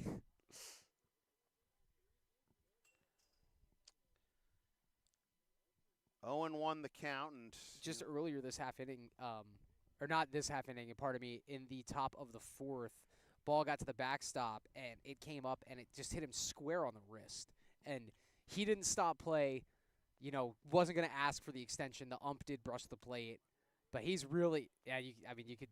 I hope that didn't pick up on the broadcast, but pretty evident where that one hit him. I could tell where he was, trying to shake things out after that one. I mean, like in that spot, is it going to hurt to squat? You love a first pitch strike, but not when it comes at that cost. Yeah, not striking that though. 0-1. Grounder, left side. Nice diving stop. Jimenez gets the force. What a play That by is all Andy. they'll get, but it's still more than, oh my goodness. Look, it's a tough field today. He told us that when he was in the on-deck circle. That was so impressive, and you can't put into words the value of that first out right there in this one-run game. Oh my goodness. Wow, Andy. And you got a hitter seeing the ball really well up next in Bartolini, so that just doubles the importance of that play. And he might have hurt himself sliding to make that play at short. Boy, just it's that time of the season, right? It's rough and tumble. Yeah. And like, you know, this is the Blue Sox still, you know, this and 9 more games to go after this. It's the you got enough horses in the stable, so to say, right? Like, you got Dylan Walsh here. If you're Anderson Jimenez, now is not the time in this game to try and play hero. Yeah. You know, you got 3 more than ready and willing shortstops. Yeah, you have Walsh in the extra hitter slot, which means, you know, he could take the field and he wouldn't sacrifice anything in terms of the batting order. Tiles or Landero could both fill in too, but I think he's all right. Well, I guess we'll there we find go. out. He's a hockey player. He's a hockey player. The shortstop, number 12, Nick Bartolini. Jeff Barry giving us a home run derby update that Contreras is going into the semis, and he still leads the pack with 13. Interesting. If I could ask Jeff, can you give me a Schwarber and Harper update as the native Philadelphian on the broadcast? Thank you. A native Philadelphian as much as I am a native Bostonian. We don't really have a problem with from Philly outside of Philly the way Boston does. Oh, Chicagoans, by the way. That's a different level. If I could, you know, the culture from the Philly suburbs is just as important as whatever is coming from inside the city of Philadelphia. And they know that, and they tell you that too. Most of them would. Bartolini with a double and run scored last time. Bounces to the backstop into scoring position. Goes Quezada. So that takes the inning-ending double play out of the equation, puts the tying run in scoring position for Bartolini with a hitter's count to boot. And again, the wind blowing out.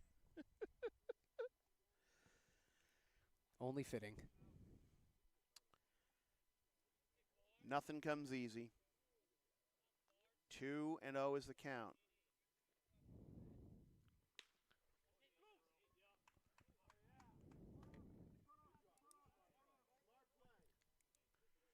Through the left side double for a play still base in order. hit. Double play at least back in order.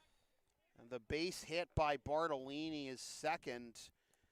First and third. A lot of speedy base runners on this lineup. This might be one of the few players that you could potentially turn to on.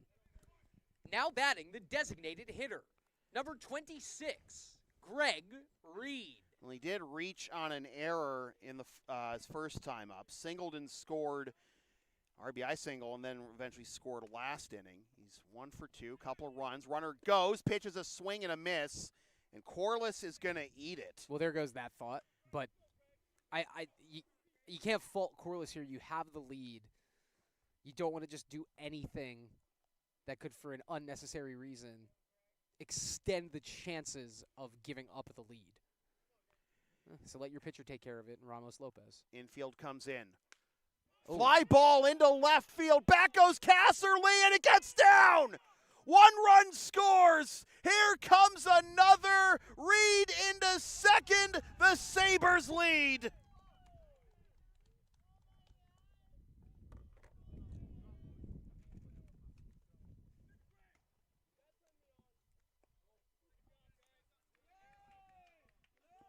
Wow, well. There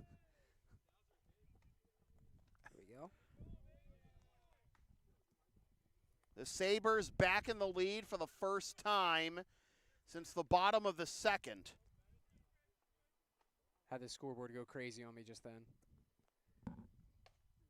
Now batting for the Sabres, the second baseman, number 6, Brian Beneke. And again, the wind blowing out during the Sabres ABs. Well, I mean, that ball was just absolutely squared up by Reed. It was, but like I feel like Cass has a better shot at that if it's not as windy tonight.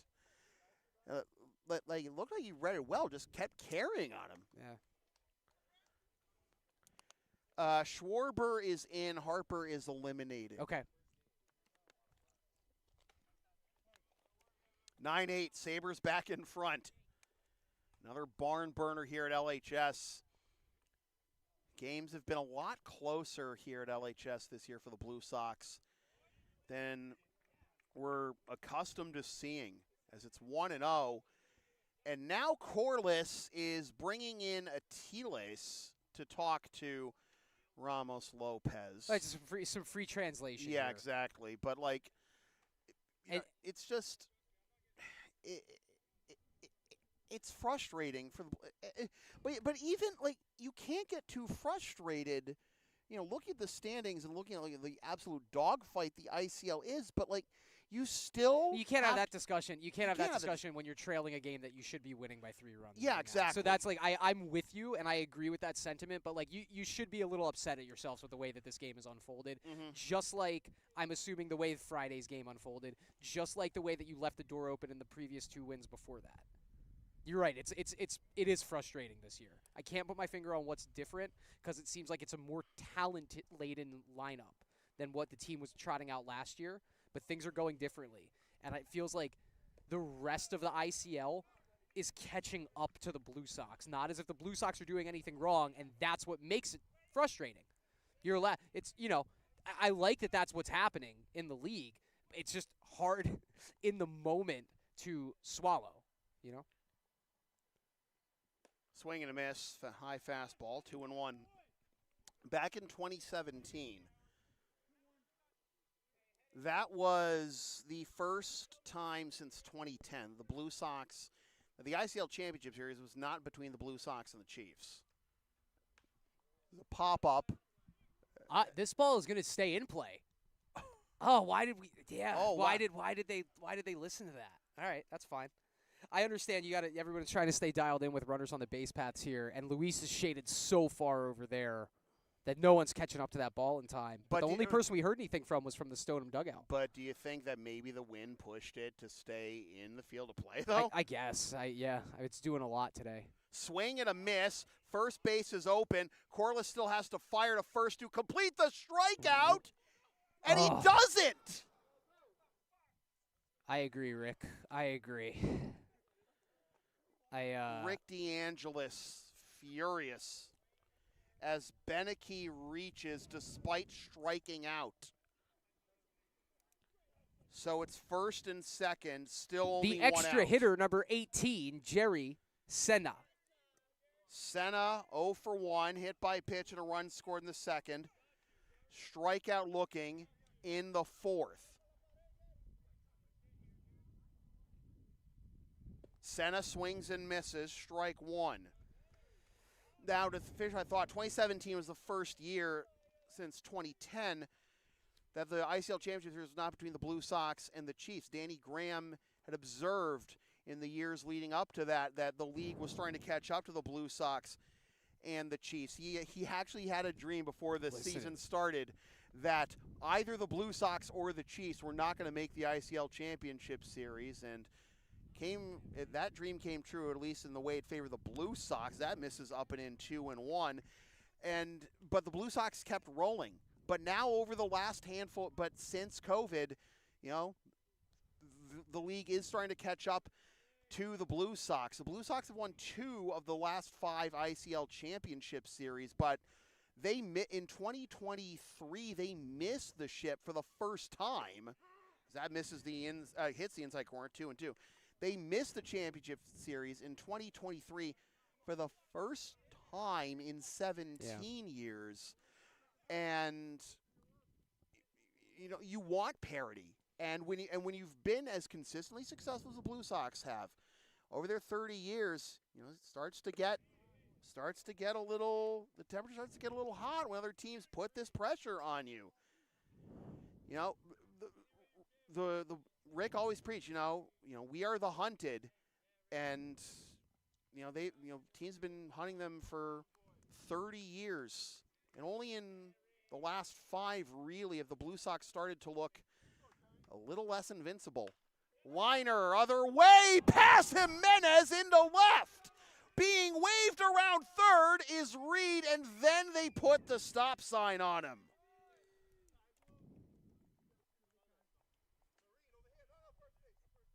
And the bases are loaded.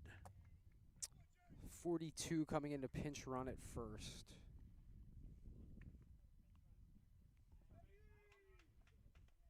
Angel Marine. Now pinch running at first base for the Sabres, number 42, Angel Marine. Now batting, the center fielder, number 8, Austin Brune. Brune, whose throw cut down a run last half inning and made it and kept it only an 8-7 lead for the Blue Sox, now steps to the plate. 1 for 2.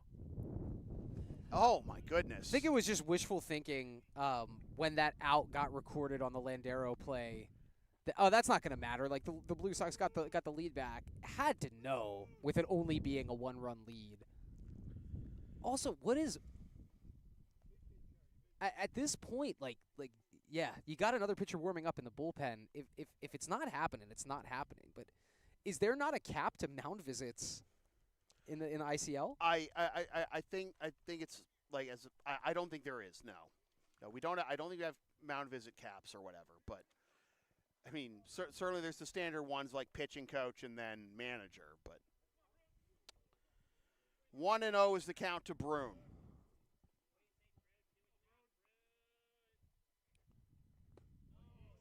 2-0. This has to be Ramos Lopez's last batter.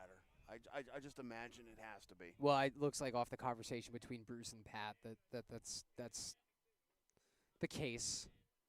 Because you're back to the top of the order. 3-0. If you walk in another run here and make it all of a sudden a 2-run lead again, you can't really afford anything else.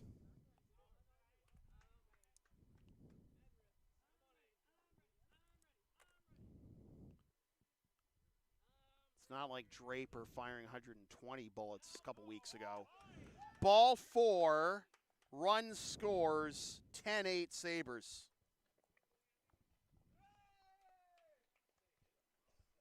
Well, now they're going to, it's his game.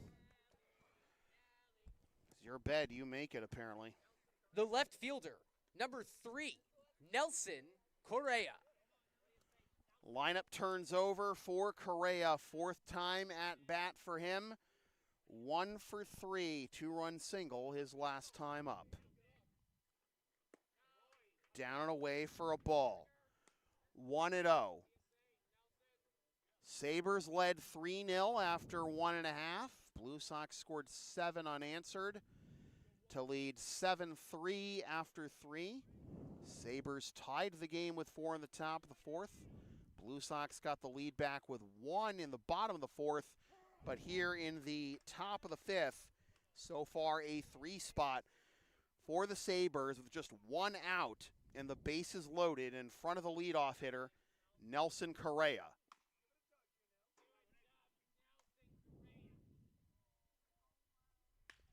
Grounds this to short. 6, 4, 3.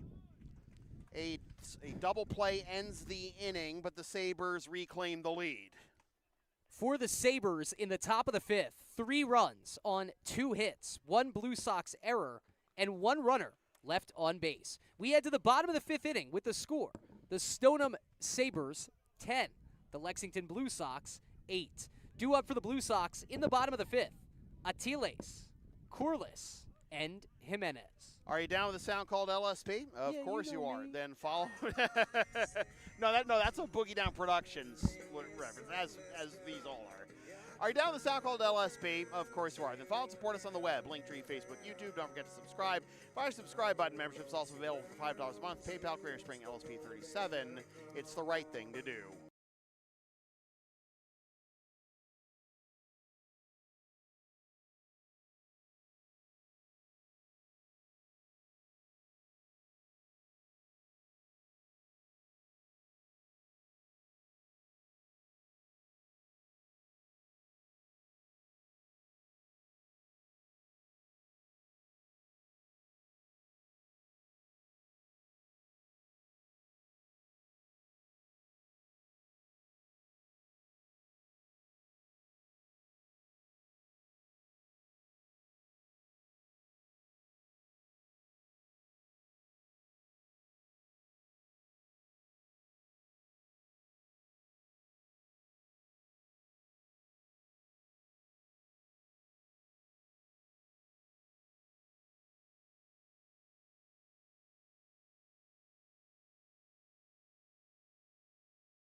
Well, the Sabers have scored in every inning except the third. The Blue Sox have scored in every inning except the first.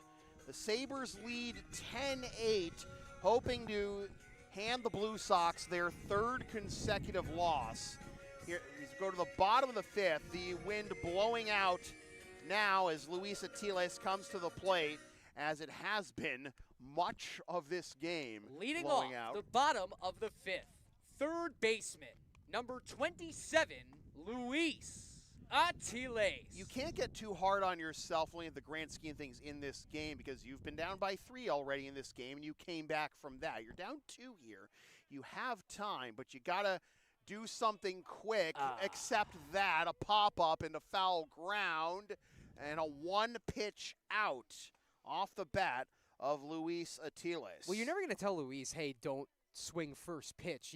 He can do anything with any pitch. It's just that's unfortunate timing in the grand scheme of this flow of the game and this comeback effort.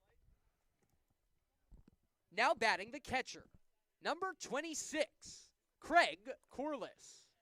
Corliss, a double, runs scored, and a single to his credit so far. Flaherty back out there after taking over for Craig Barnes. Gets strike 1 in there with little resistance. 0-1. And of course the wind dies. Funny out Just give it time. That's when watch pot never boils. If you keep paying attention to the wind, it's never going to blow in your direction. Not trying to be philosophical there. I just feel like we're just paying attention to the wrong time. Here's a shot into the right center field, and that'll get down for extra bases past Brune. He's a homer. Corliss is on his way to second. He's on his way to third, and they got him. I thought he had so much more time. That ball got in so quick again from Austin Brune. It's not a problem if it gets past him the way he covers ground and the arm he brings with him. Sorry, just the reality of it. The shortstop, number 2, Anderson Jimenez. Austin Brune has saved multiple runs in this game. Like, seriously. It's the reason that the Sabres are ahead. It's not that he is like Quezada backing him up too, but wow. Strike 1. Think about the boost of confidence that's going to give Flaherty too. You put one right down the plate. Craig did exactly what he was supposed to do to it, and you still had your defense bail you out the way that they did.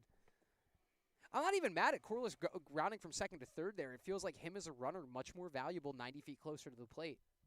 I thought he was kind of safely in at third. Pop up into right center field, and there is Brune. For the Blue Sox, in the bottom of the fifth, no runs on 1 hit, no Sabres errors, and no runners left on base. We head to the top of the 6th inning. Stoneham Sabres 10, Lexington Blue Sox 8. Due up for Stoneham in the top of the 6th, Laveau, Riot, and Choate. LSP and Shipping Shield are partners in cards. Shipping Shields are the eco-friendly sports and gaming card shipping protectors, trusted by yours truly, made in the U.S. and Canada on 100% recyclable cardboard. Use the link and codes on the screen or in the description for a discount on your order. We may receive a commission from those orders, but we thank you for your continued support of whatever this is.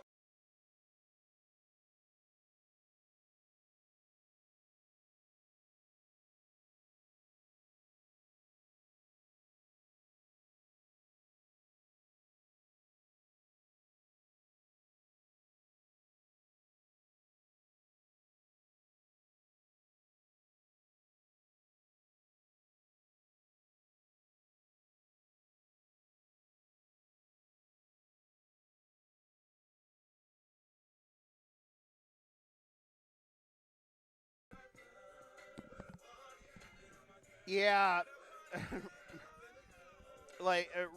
Chris, just agreeing with my point. Like, the wind is for the Sabres tonight, and the Blue Sox 6 offensive outs left down 10-8, in danger of losing 3 consecutive, going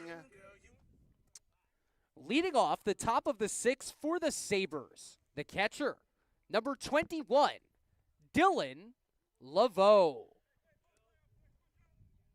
in danger of losing 3 consecutive, conceding the head-to-head tiebreaker to the Sabers, with still 1 game left against them on Sunday, as Edward Ramos Lopez is back out there, and he misses high for ball 1 to Dylan Laveau, who has reached all 3 times tonight. 2 singles, a walk, a stolen base, and a run.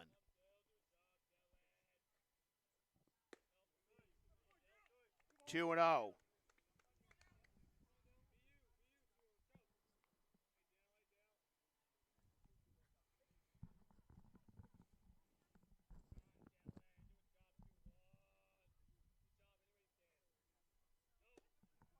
Three and 0.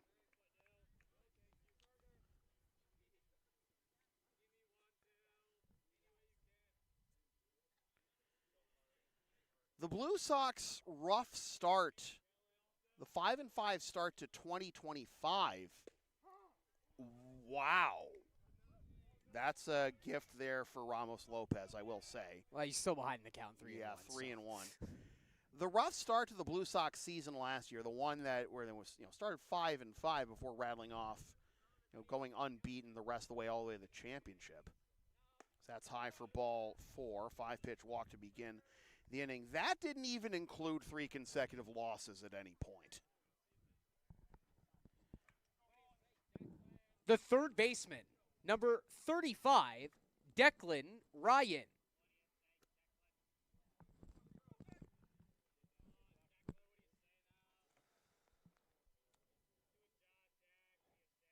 And if this is just a rough patch, which it feels like, it doesn't feel like this is an actual, representation of what the second half of the season is going to be. If it is just a rough patch, it's happening just soon enough, just not too late over the course of the year.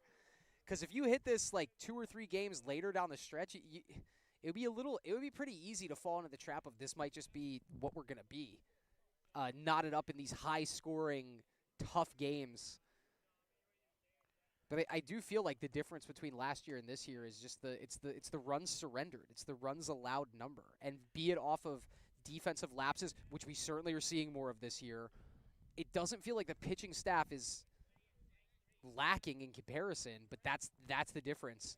And that's a hard thing to isolate what to do to change. Well, to further my point about the Blue Sox not losing 3 in a row all year last year, even in the tough start, the 5-5 start, they didn't even lose back-to-back games at any point. Yeah. They just alternated wins and losses for a good portion of the start of the season, and then they hit their stride. So to think that you can go from starting 5-5 but never actually losing back-to-back games, and now you're in a position where ostensibly you're actually in theory you're better off as the runner goes, pitches a ball, and easy stolen base for Laveau. In theory you're in a better position than you were at the same point last year, but now things are just so much more difficult, and you can't expect to rattle off 20-plus consecutive games without a loss between then and the start of this season. But it's just, you got to have a short memory as an athlete, no matter the level. They're going to wow, Atiles with the backhand, and they get the tag. That might be the spark some life back into this team. I just figured he was going to take that safe out at first, but wow. Ryan does get to second in the back door on the play.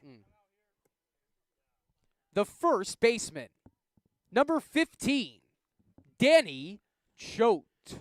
So for all intents and purposes, it's just like a pop-up, basically. That is a shame that it allowed him to get back into scoring position after that play. Yeah, I think the guys kind of slowed down at the end of the play and didn't turn to see Ryan getting to second, but I guess it's better that than like trying to get him too late than maybe airmailing a throw. Considering the defensive lapses we have seen over the last handful of games from the Blue Sox, get the outs, just get your outs and don't make mistakes. Make it sound so simple. Runner goes. No throws. The pitch was in the dirt. That's hurts a little bit because it opens up the door for any sort of wild pitch, and obviously Corliss has been on alert for that from Ramos Lopez, but any wild pitch that makes it a 3-run game feels much more unattainable if it becomes a 3-run gap. Hitters count, infield comes in, 2-0, runner on third, 10-8 ball game, back and forth affair. That's downstairs, 3-0. I feel like you really kind of need to put Brendan Doyle into this game behind home plate. You're asking a lot of Craig Corliss. He's put his body on the line Brendan a lot. here? He's here. Okay. He was warming up actually in the pitcher spot, and it just seems like Corliss has had to do too much defensively behind home plate. He's getting worn down. It doesn't look like him and Ramos Lopez are on the same page. And this could linger. This outing could linger is what I'm getting at right now. Here comes Rick DeAngelis, and going to have at least one change. It does look like Brian Acosta has his pitcher's glove on, ready to get the signal from Rick DeAngelis. Choate reaches on the walk, and that will do it for Ramos Lopez. Attention in the ballpark. We have a pitching change to announce for the Blue Sox. Now pitching for Lexington, the right-hander, number 31, Brian Acosta.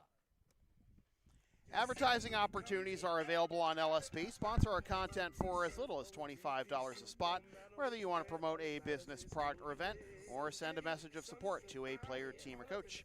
Email yours truly for all the deets.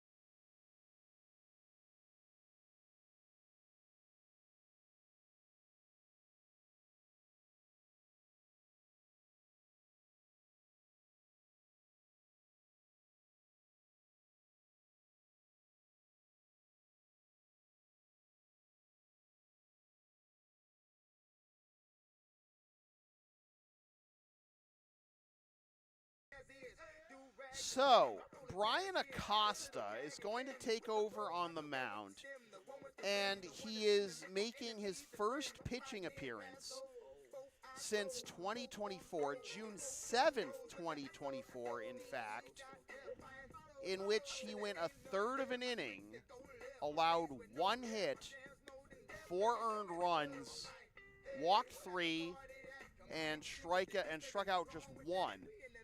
In his Blue Sox career, he has made 2 appearances, each of a third of an inning, 1 strikeout in each inning, and now we've got rain all of a sudden. Like, honestly. The right fielder, number 5, Leandro Quezada.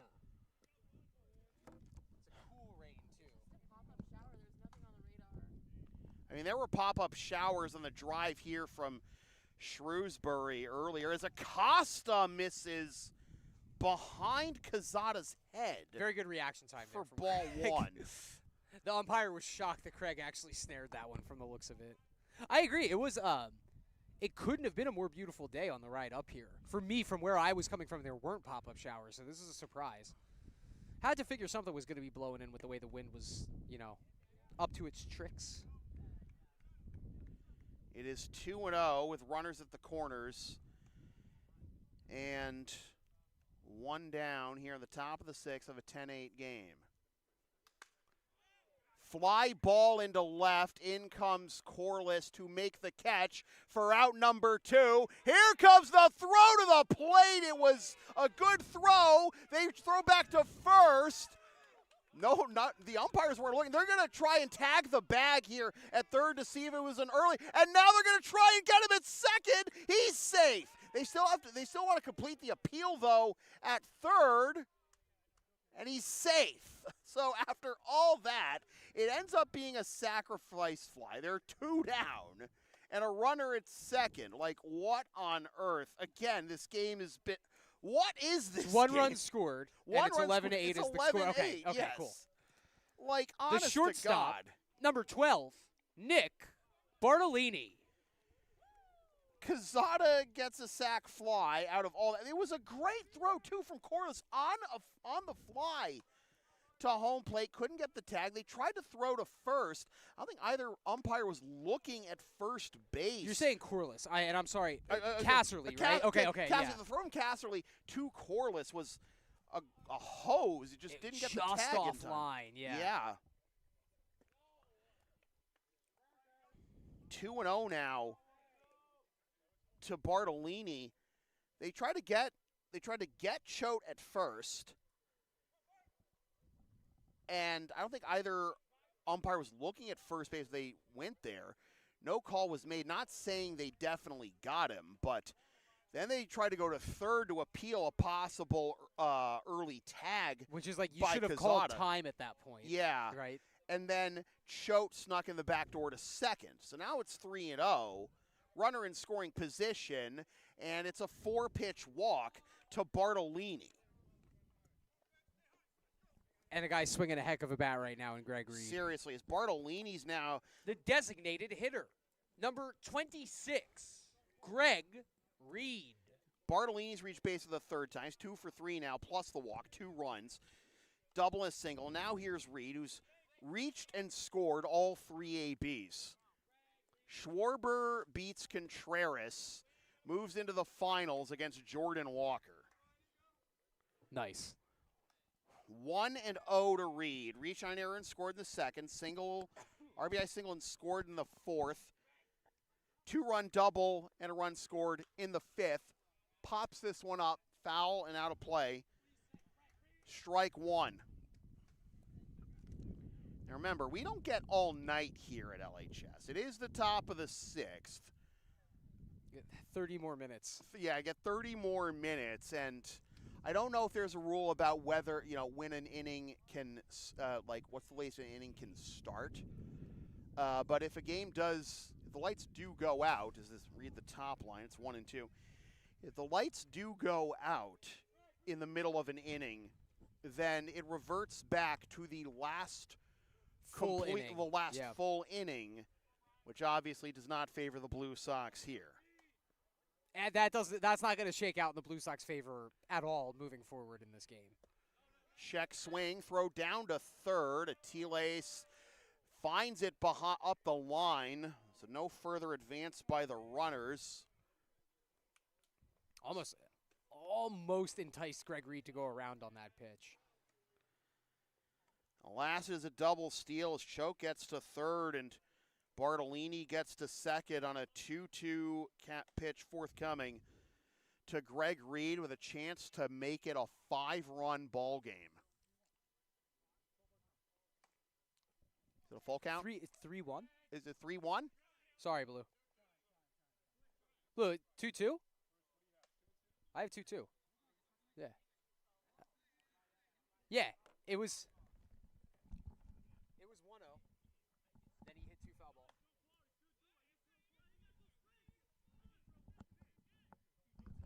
Okay, yeah. So we're good. 2-2. I was going to say. Folks, I'm going to be honest. Most of the time, that would be a Chris error. But I thought I was on it this time. I had the dugout support. Yeah. Bruce said, Bruce said, and you can hear Brian said, I only threw 4 pitches. He fouled off 2 of them. There you go. There's the math right there.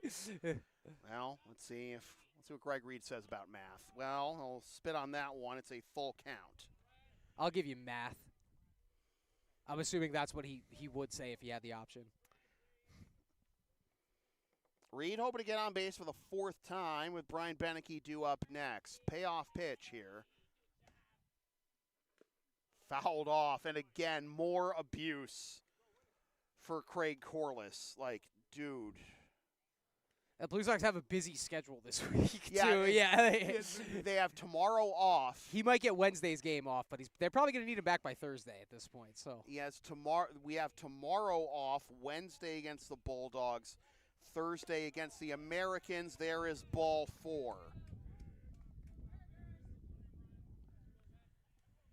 The inning continues.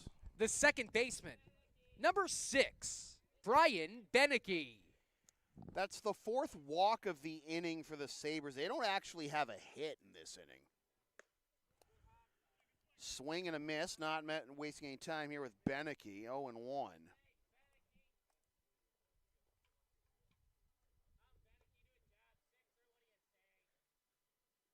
Downstairs, 1-1.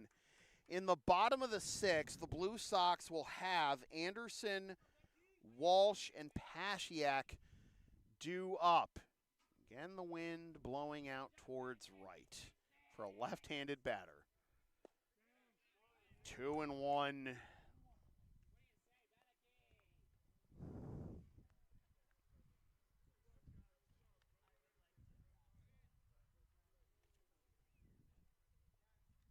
Bases full of Sabres. Pop up, foul ground at T-Lace, hustling, but was never going to get it. It's 2-2. And gotta love the hustle. He wants to win. The Blue Sox they want to get off this. Well, shine. they know that they do still have 6 outs at their disposal, and the way that runs have been getting scored in this game. If the goal is just keep it 11-8, then you definitely feel like you have a chance to win. I think Luis, he always leads by example. That's the easiest thing to do. Act like this game's still in reach. Play like it. He saw it right there from him. 2-2. Outside. Full count. Gentlemen, start your engines. Choate at third, Bartolini at second, Reed at first. Payoff pitch to Beneke. Here it is. Fouled off onto Worthen Road. We only just now have an official broadcast? I believe so. Oh, my God. Believe so. I mean, it's just been that A lot of foul balls behind us this way. Yeah. Not a lot of left-handed hitters to spoil off the other way. 3-2 once again. Runners go. Fouled off again.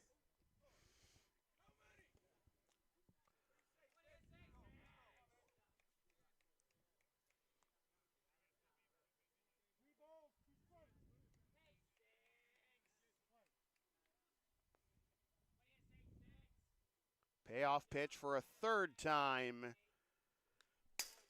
Read the second line. I flinched. It's one thing if it's going to go a little higher. It's right really That was at at you. Yeah. I know. There was no fence there. If there was no fence there, there's no more Sam Feely. So, shout out to the fence. And nothing of value would have been lost. Ball 4.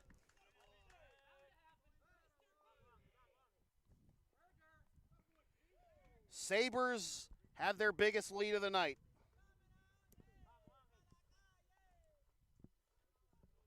The extra hitter, number 42, Angel Marin.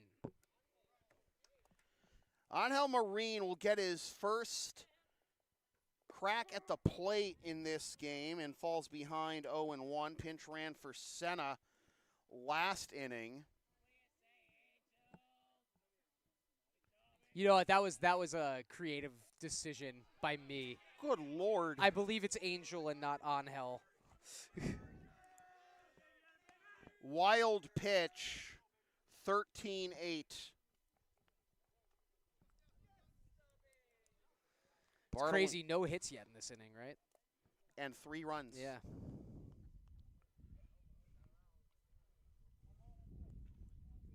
It's weird because I feel like the game on Friday, the loss on Friday was probably an outlier.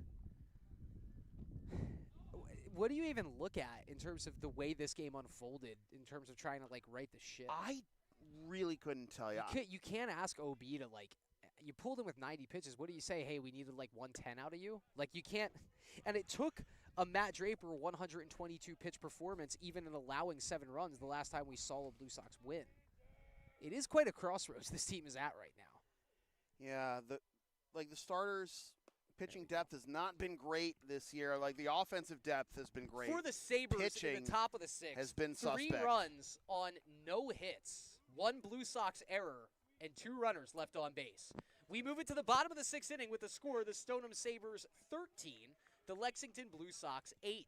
Due up for the Blue Sox in the bottom of the 6th, Anderson, Walsh, and Pasiak.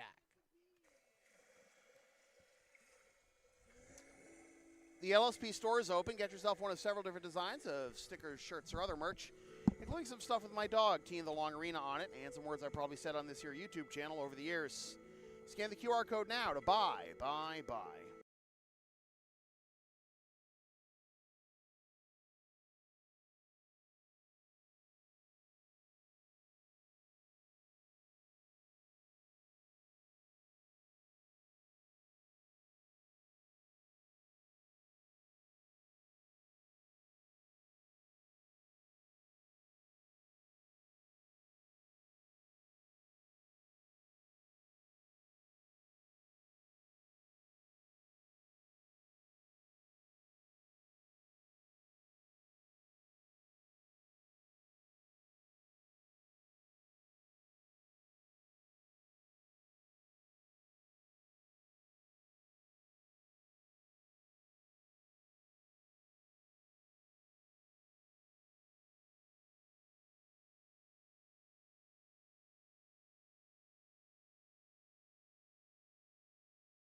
So we go to the bottom of the 6th.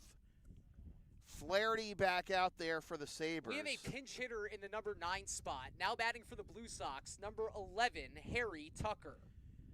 Harry Tucker is going to bat for Nick Anderson here to lead off the bottom of the 6th. That is outside for a ball. It is 1-0. And, it feels like, I say like, is the pitching depth just not there? Well, the Blue Sox do have the best team ERA in the league entering play. Did he go around is the question. It does not appear that way. It is 2-0. If I could ask, what is the ERA right now? 2.52. That's really good. Yeah. But a lot of it is leaned on Draper. Yeah. Like he's pitched 29 innings. OB is now past him in that category. He's now at 30. He was at 26 entering play, but Brady, Chris Wannet's only pitched in 3 games this year. There's not been a whole but that's not stopped other teams from putting together good pitching performances, having fewer pitchers available. It's just that it's outside for a ball, 3-2.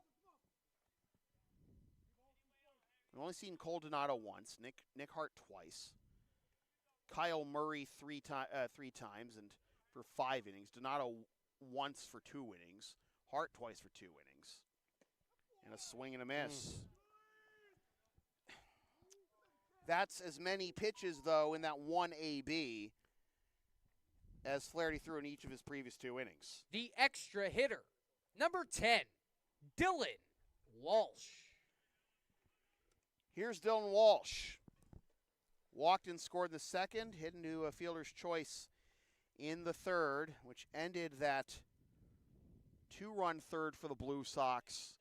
That could have been more. I feel like at this point, it's tough to see this game turning now that they did push those 3 runs across in the top of the 6th. Mm-hmm. But you got to do something to give you some energy and some momentum to take with you into Wednesday's game, because you can't just. I know that this is kind of baseball where we go, okay, rinse this one, wash it, throw it behind us. We'll be a different team the next game. It's 3 times in a row with the same, something tangible needs to happen that you can hold on to and bring with you to Wednesday, because I don't think that might be it. We'll see. And nearly a collision, too, on the left side of the infield. This takes you back to the top of the order.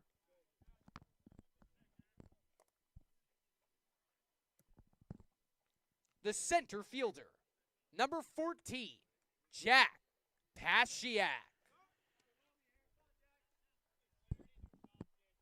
The number of pitchers that the Blue Sox have used this year, I mean, you don't get the same Like, obviously you don't want to overwork your guys, but you can't stretch your assignments too thin. Like, the Chiefs have played 18 games this year, and they've only used 8 pitchers. Flaherty, Pasiak the other way. Well, I feel like have the Blue Sox used more than 8? I guess in terms of like position players, like at the end of games. Oh, no, they haven't even done that. They haven't even done that. The Blue Sox have used 1, 2, 3, 4, 5, 6, 7. Okay, 8, I see the problem 11, now. 12, It's 13. a bunch of 1 and 2 appearances. Yeah.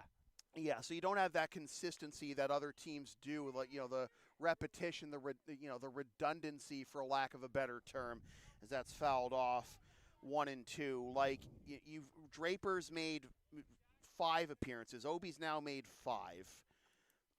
And then you have a bunch of guys who've made 3 appearances, but those weren't even very long ones either. Like Marshall's only pitching 8 innings over the course of his 3 appearances. Wannett, 14 2/3. Andrews, 11, but you just got so many guys who have 1 or 2 appearances, maybe 3, for single-digit innings. Robbie Cobb's pitched 3 1/3 innings in 3 appearances. Swing and a miss. Pasiak has really cooled off the last handful of games after being off to one of the number 8 most blazing starts Landero for a Blue Sox rookie. Well, and it was one for 4 that days. impressive of a start. It just was the first set of games, like, for the season. You can't get mad at harping on how hot of a start it was. It's just, that's water finding its level a little bit. And I feel like it's so easy to keep track of because he's doing it up at the top of the order. 2-0 to Landero. Singled and scored his last time. 1 for 3.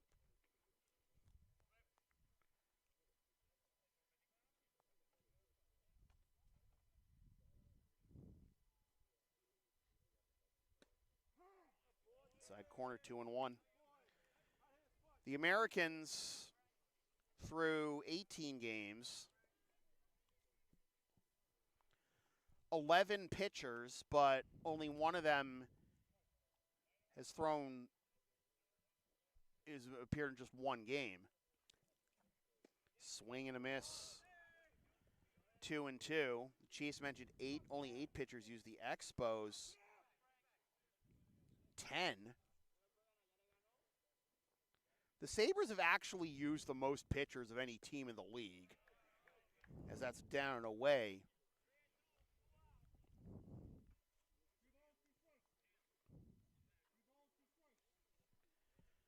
Full count, so Walsh will be off of the pitch with Grundy due up next. Fly ball into center field, and that will be tracked down by Brune for the out that retires the side. For the Blue Sox, in the bottom of the 6th, no runs on 1 hit, no Sabres errors, and 1 runner left on base. We move to the 7th inning. The score remaining, Stoneham 13, Lexington 8. Where are we at? I'm sorry. Thank you, Brune. Due up for the Sabres in the top of the 7th, Brune, Correa, and Laveau. Just to finish my thought about, the number of pitchers teams have used, 1, 2, 3, 4, 5, 6, 7, 10, 11, 12, 13, 14, 15, 16, 17. So, like, the Sabres have used 17 pitchers,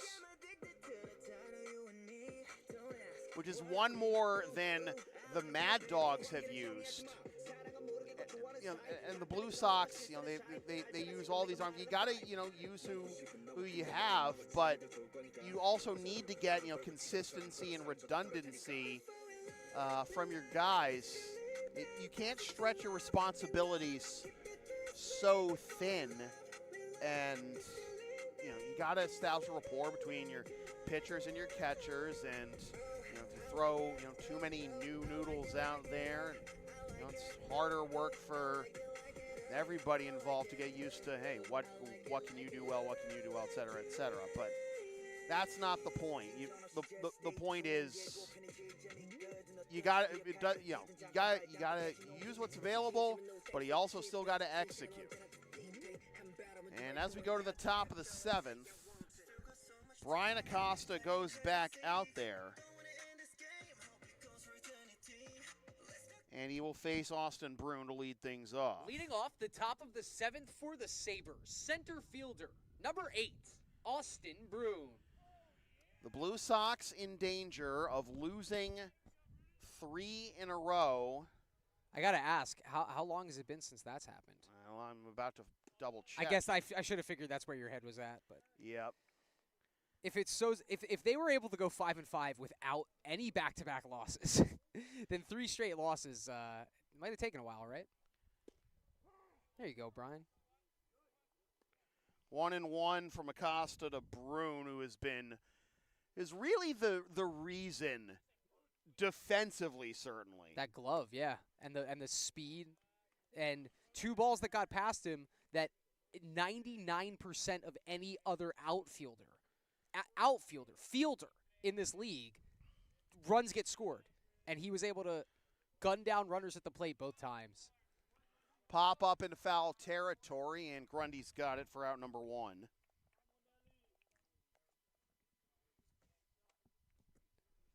The left fielder, number 3, Nelson Correa.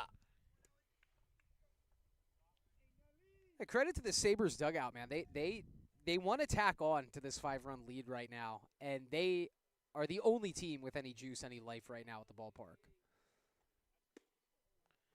Swing and a miss, 0-1 to Correa. Ground into a 6-4-3 double play his last time up to end the 5th. To lose 3 consecutive games is a rarity for the Blue Sox, to say the least. This is like just, I'm looking at the line score in today's game too for Stoneham. I mean, at least a hit in every inning, only 1 inning without scoring a run.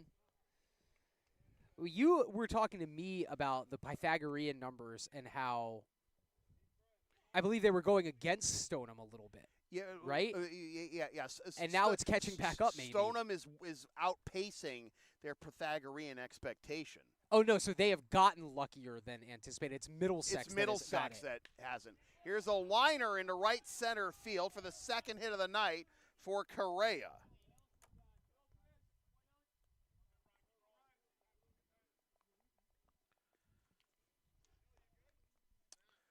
Okay, I found it. Pretty sure. I feel like Correa actually might have tweaked something there at first. They're joking, but I think he's serious. He does seem to be trying to massage out the hamstring.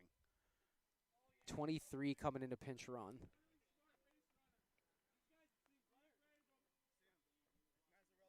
Yep, got it. Thank you. We have a pinch runner at first base, now running for the Sabres, number 23, Nick Mazzarella. Okay, so I found it. The last time... Now batting the catcher, number 21, Dylan Laveau. Sorry. So the last time the Blue Sox lost 3 in a row was June 19th, 20th, and 22nd. 8-2 at Andre, 4-1 versus the Sabertooth Expos, which was a temporary merger between the Stoneham Sabres and the Middlesex Expos. And 5-3 to the Melrose Americans.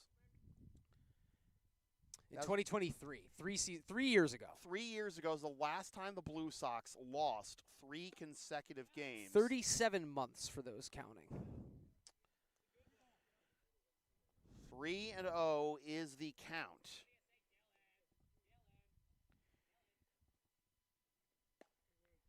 Four-pitch walk to Dylan Laveau. The third baseman, number 35, Declan Ryan. So it should not come as much of a surprise then that 2023 was the last time. It was the first time in 17 years the Blue Sox missed the ICL Championship Series. In fact, they barely finished above 500. They finished 13 and 12. Yeah. They just, they lost to Andre in the semifinals. That was a year when there were only 6 teams in the league. See, I came in the year after that, and Right. it didn't feel at all like they were a 13 and 12 team the year prior. Well, yeah, that was the year that like things seemed to like get back to quote unquote normal. Yes. For the Blue Sox, but I feel like this team is just like this is just as they rung they them rung up them there. up on Okay, that. I was gonna say You could maybe even hear in the tone of the umpire's voice that, hey, I have to. yeah. Yeah. The first baseman, number 15, Denny Choate. There is 7 minutes till lights out, to be fair.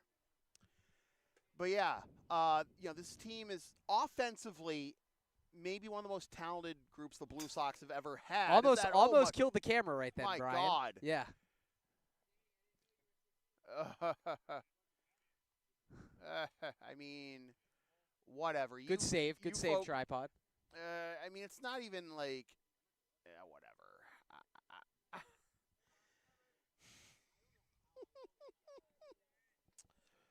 Second and third. Well, we can see what Katrina thinks about this game right now. I'm sorry. I thought you were actually. The camera falling on you might have been the most exciting thing that you were going to see the second half of this game. It wouldn't have fallen It on. wouldn't. I just 2-0.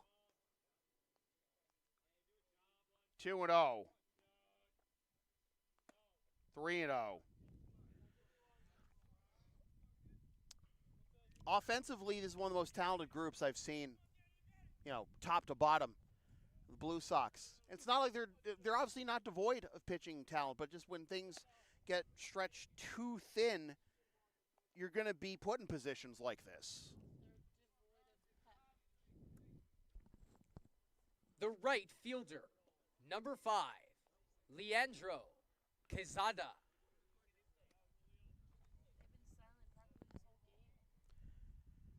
The Blue Sox, the Sabers, chirping the whole game as they have every right to. But one thing I'm with you. It did. The Sox fell off their end of the bargain at some point. One thing I have noticed over the years is that's high for a ball. One thing I've noticed over the years is that a lot of other teams in the league can still keep the chirping up even if they're on the losing end of a game like this. Well, and that might be a Rick DeAngelis preference. Because Rick is a obviously not to accuse any other team of not taking these games seriously. Exactly. But Rick is like the most he's a jovial guy outside of the games, as that is low for a ball, 2-2. But once the game starts, he is zoned in, and he's the most no nonsense guy in the world.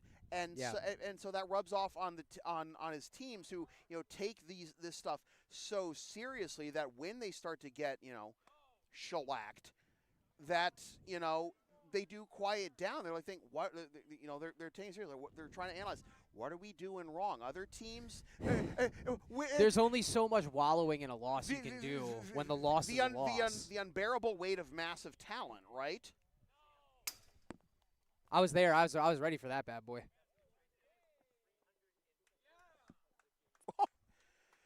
Brian Acosta just threw the 301st pitch of this game for a wild pitch that brings home run number 14 for the Sabers. And in theory, that pitch might not even officially count because we're 3 minutes away from lights out. I don't even know what this conversation. I feel like it might be a blister situation on the hand of Brian. Yeah, it might be. But again, if the inning, if we get lights out, then. Oh, the lights were extended? 11? Yeah. All right. What's the latest we The can end an shortstop, inning? number Start 12, an inning, rather. Nick Bartolini. Anyways, I was just wondering what the latest we could start an inning was, but anyways, that's not the point. 1-0 to Bartolini. So, like, Oh, that's the last. Yeah. the pitching, there's talent in the pitching staff. There's not enough consistency and redundancy from, like, the staff itself, it feels. And so, yeah. That's where the Blue Sox are at right now. Pop up in a foul ground at Tiles. I think he actually made the Caught catch. it, but it's out of play. Unfortunately, and he wants to run into the dugout like can't knock the hustle, but you know, that's one you can't. Well, if you're give the Blue Bartolini, you want to do something with that now that you got some extended life because of the ground rules, right? And what's funny is that Luis was right up in front of the front row. He reached probably to about the second and a half, third row to make that catch. There is a. Okay.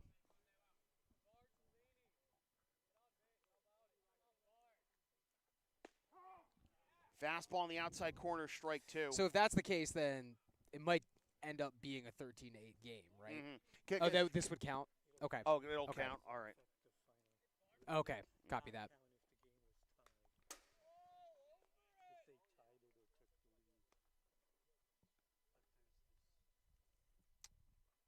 Well, there's still a chance that Acosta gets this last out right before 10:45. It is 10:44, to be fair. Right.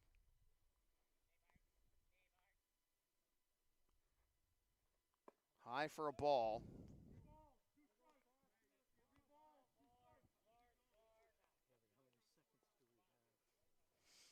I don't have that on my phone or my watch, but probably not a whole lot. There's 10:45. Popped up. You got room. Oh, Costa overran it in foul territory, and we'll do it again. I mean, He's got to do a lot today, right? 305 pitches. He's backed up at like what 175 of them. I feel like. Off the bat, looked like it was high enough it might come back here. Then again, the wind. The wind pushed it back towards the field of play.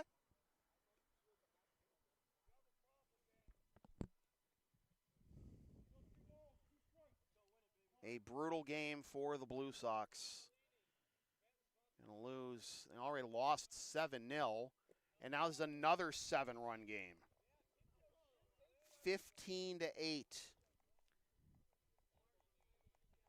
Jordan Walker wins the home run derby. The designated hitter, number 26, Greg Reed.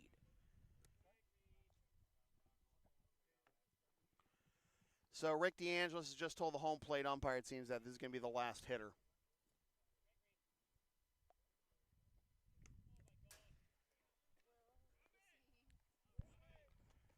All right. Yeah, we're It's going to count that run. We're going to count that run, then we're going to stop it. All right, so the Blue Sox fall to the Sabers. 16-8 it seems. Tonight's game has gone final here at Lexington Town Center Field. The Stoneham Sabers 16, the Lexington Blue Sox 8. Time of game, 2 hours and 43 minutes. A brutal one for the Blue Sox as they fall for the third consecutive game by a larger margin than on Friday night. 16-8 is the final. The Blue Sox fall to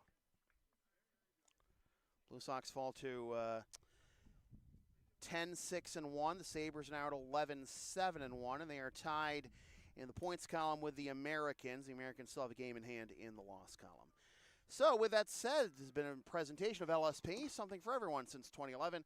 Copyright 2026, unauthorized redistribution of any portion of this broadcast without the express written permission of the Blue Sox or LSP is strictly prohibited. A reminder that if you'd like to support future LSP content, you can do so by buying shipping shields using the link and codes on the screen or in the description, buying ads for as little as $25 a spot, buying some of this fabulous merchandise from the LSP Spring Store, and of course you're down the SoundCloud LSP, Linktree, Facebook, YouTube, PayPal, Creator Spring, LSP37. We'll see you fine folks here Wednesday night for the Blue Sox and the roommates, the Lexington Bulldogs. 7:55 air, 8 p.m. first pitch on this here YouTube channel. Sam, I had fun tonight. Yeah, you got to find fun in the crappy moments. But let it be said, 4 Blue Sox runs per every bee sting, 8 Sabers runs per every bee stings. I'm going to try and steer clear of the bees next game. Once again, the final score. So predictions and bees are kryptonite. We're out. Apparently. Yeah, we're out on God. predictions and bees. No poly market and Kalshi or whatever, right? and no farms in my near future. Anyways, once again, the final score from center field at Lexington High School in Lexington, Mass. is Stoneham Sabers 16 and Lexington Blue Sox 8. For Chris Del Sordo and all my righty friends here at LHS, my name is Sam Feely, reminding you forever and always, freelance isn't free. Thanks for tuning in. Fresh for 2026. Suckers. Love you, Katrina. Party hard, Caitlin. Miss you, Tina.